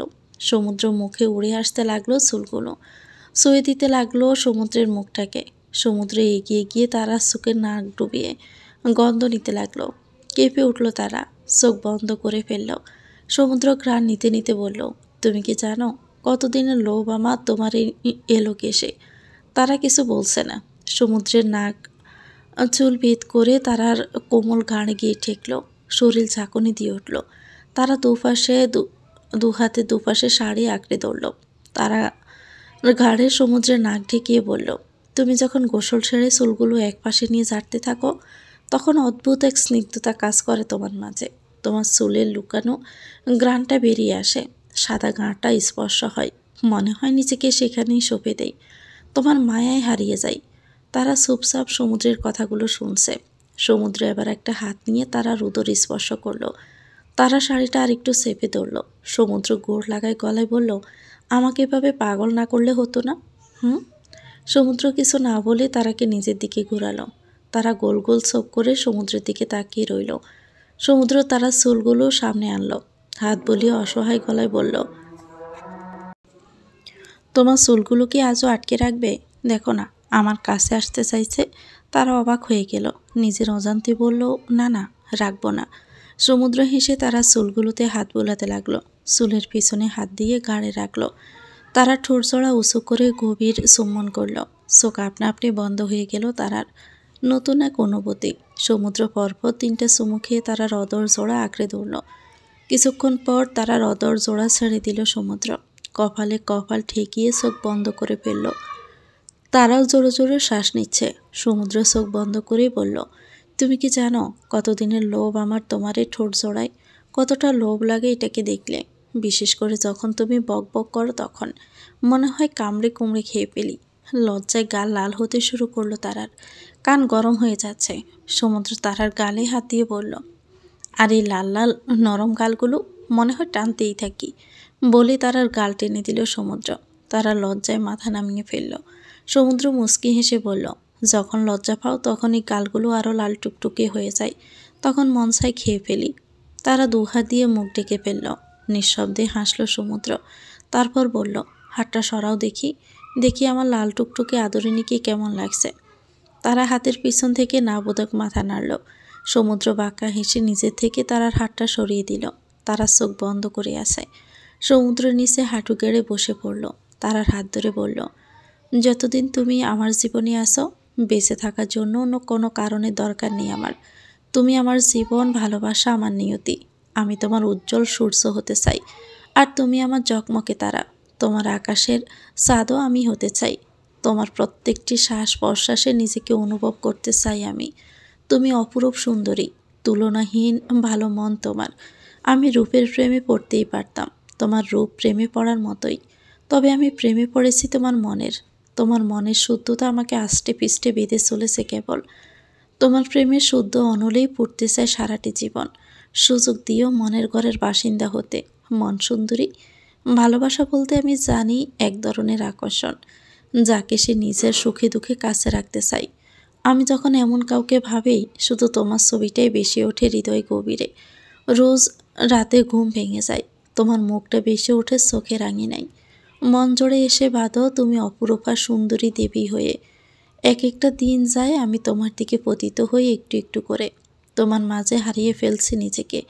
নিজেকে শূন্য করে দিয়ে কিনেছি তোমার স্বপ্ন। প্রতিদিন মাঝরাতে আমার বুকে থাকা তোমার মুখটা দেখি। দেখতে দেখতে রাত পার হয়ে যায়। জিজ্ঞেস করেছিলে না কেন সকালে তাড়াতাড়ি উঠতে পারি না? এটাই তার কারণ আদরিনী। তোমাকে প্রথম যেদিন দেখেছিলাম বউ সাজে, সে বাচ্চা বাচ্চা মুখ, বাচ্চা বাচ্চা কথা, তোমার বিদ্যুৎ চোখ, তোমার অভিমান, সেদিন জেনেছিলাম তুমি আমার। সময়ের বোবা টানেলের লম্বা পথ পেরিয়ে আজ এসে দাঁড়িয়েছি তোমার সামনে। আজ আমার সমস্তটা জুড়েই তোমার বসবাস। ভালোবেসে গ্রহণ করো এই অদমে। তোমার জন্যই দেওয়ানা রয়ে যাবে এই দিল আজীবন।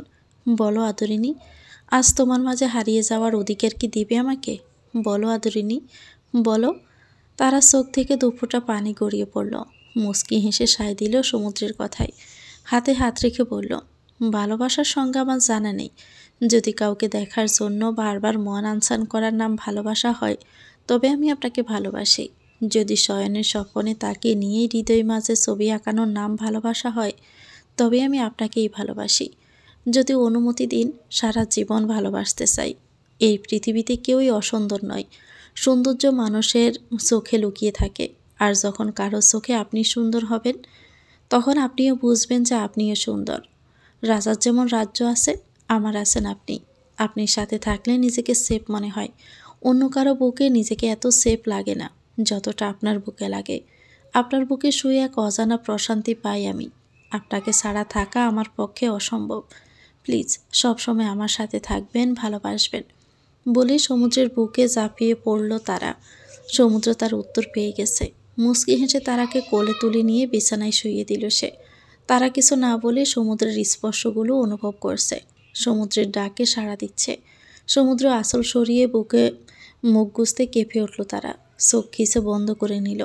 সমুদ্র আস্তে আস্তে বুক থেকে সরে গলায় মুখ ডুবিয়ে দিল। ধীরে ধীরে ভালোবাসায় মাতাতে লাগলো তারাকে। তার আদরিনীকে ভালোবাসায় মাতিয়ে হারিয়ে যেতে লাগলো সুখের সীমানায়। আজ 3 বছর তাপস্যার ফল পাচ্ছে সমুদ্র। তার তারাকে নিজের করে পাচ্ছে। তারাও নিজের ভালোবাসার কাছে নিজেকে সঁপে দিচ্ছে। দুজনেই হারিয়ে যাচ্ছে ভালোবাসার অসীম সাগরে। সকালের মিষ্টি রোদ চোখে পড়তে ঘুম ভেঙে গেল তারার। চোখ খুলে বুকে ভারী কিছু অনুভব করলো সে। নিচে তাকাতে সমুদ্রকে দেখতে পেল। খুব নিশ্চিন্তে তারার বুকে শায়িত হয়ে ঘুমাচ্ছে সে। মুচকি হাসলো তারা। সমুদ্রের চুলে হাত বুলিয়ে বলল, সমুদ্র প্লিজ উঠুন। এই সামান্য ডাকে মোটেও উঠল না সমুদ্র। ডাকটা কানে পৌঁছেছে কিনা সন্দেহ। তারার কেন যেন প্রচণ্ড লজ্জা করছে। এমন পরিস্থিতিতে কখনো পড়েনি সে। এই মুহূর্তে তাকে ওয়াশরুমে যেতে হবে। এদিকে সমুদ্র তাকে আষ্টে পিষ্টে জড়িয়ে ধরে নিজের শরীরের প্রতিটি ভাঁজের সাথে মিশিয়ে রেখেছে। সমুদ্রকে সরাতে তারা আরেকটু জোরে ডাকলো, মিস্টার আহমেদ উঠুন প্লিজ। এই যে মিস্টার আহমেদ, আমি ওয়াশরুমে যাব, বেলা হচ্ছে। সেদিকে ব্রু কুঁচকে গেল। মুগ্ধ চোখে সেদিকে তাকিয়ে রইল তারা। সমুদ্রের মাথায় হাত বুলিয়ে ডাকলো, এই বর। সমুদ্র এবার আস্তে আস্তে চোখ খুলল। তারার বুকে থুতনি ঠেকিয়ে তারার মুখের দিকে তাকিয়ে গুমু গুমু গলায় বলল, কি হয়েছে বউ? আপনি উঠুন, আমার কেমন যেন লাগছে, ওয়াশরুমে যাব। সমুদ্র অস্থির হয়ে গেল। তারার কপাল স্পর্শ করে বলল, কেমন লাগছে? ঠিক আছে তো? ঠিক আছি, শুধু শাওয়ার নেব, সরুন। সমুদ্র স্বস্তির নিঃশ্বাস ফেলল। তারপর আবারও তারার বুকে মাথা রেখে চোখ বন্ধ করে ফেলল। তারা অবাক হয়ে বলল, এটা কি হলো? ঘুমাবো, ডোন্ট ডিস্টার্ব মি। বললেই হলো? কত বেলা হয়েছে, আমাকে সবার জন্য নাস্তা বানাতে হবে। তোমার এত পাকনামি করতে হবে না, আমাকে জড়িয়ে ঘুমিয়ে থাকো। দেখ কি দেখ, তুমি জানো আমার কত ভালো লাগছে। এভাবেই ঘুমাবো প্রতিদিন। তারা দিন শেষ সমুদ্রের বাংলাদেশ। পাওয়ালা উঠুন বলছি। না না, আমি আমার আদরিনীকে ছাড়া যাব না, সরো না। তুমি শুধু আমার, আমার আদরিনী। তারা হেসে ফেলল। সমুদ্রের মাথায় টোকা দিয়ে বলল, আমি জানি আপনার আদরিনী আমি, অভ্যস্ত হয়ে গেছি ডাকটাই। আরেকবার ডাকবেন? সমুদ্র বুক থেকে মুখ তুলে তারার মুখের দিকে তাকালো। মুচকি হেসে বলল, আদরিনী। প্রশান্তিময় হাসি দিল তারা। আজও সেই প্রথম দিনের মতোই শান্তি লাগছে এই ডাকটাই। সমুদ্র আর অপেক্ষা না করে আবারও মুখ গুজে দিল তারার গলদেশে। হারিয়ে গেল এক অজানা অনুভূতিতে। ভালোবাসায় হারিয়ে দিতে লাগলো তার আদরিনীকে। তারাও মারতে মারতে একসময় সায় দিল সমুদ্রের ভালোবাসায়। এভাবে বেঁচে থাকুক প্রত্যেকটি ভালোবাসা। সমুদ্র তারার ভালোবাসাও বেঁচে থাকুক প্রত্যেকটি জুটির মতো। তো ভিউয়ার্স, গল্পটির নাম হচ্ছে আদরিনী। এটা গল্পের শেষ অংশ।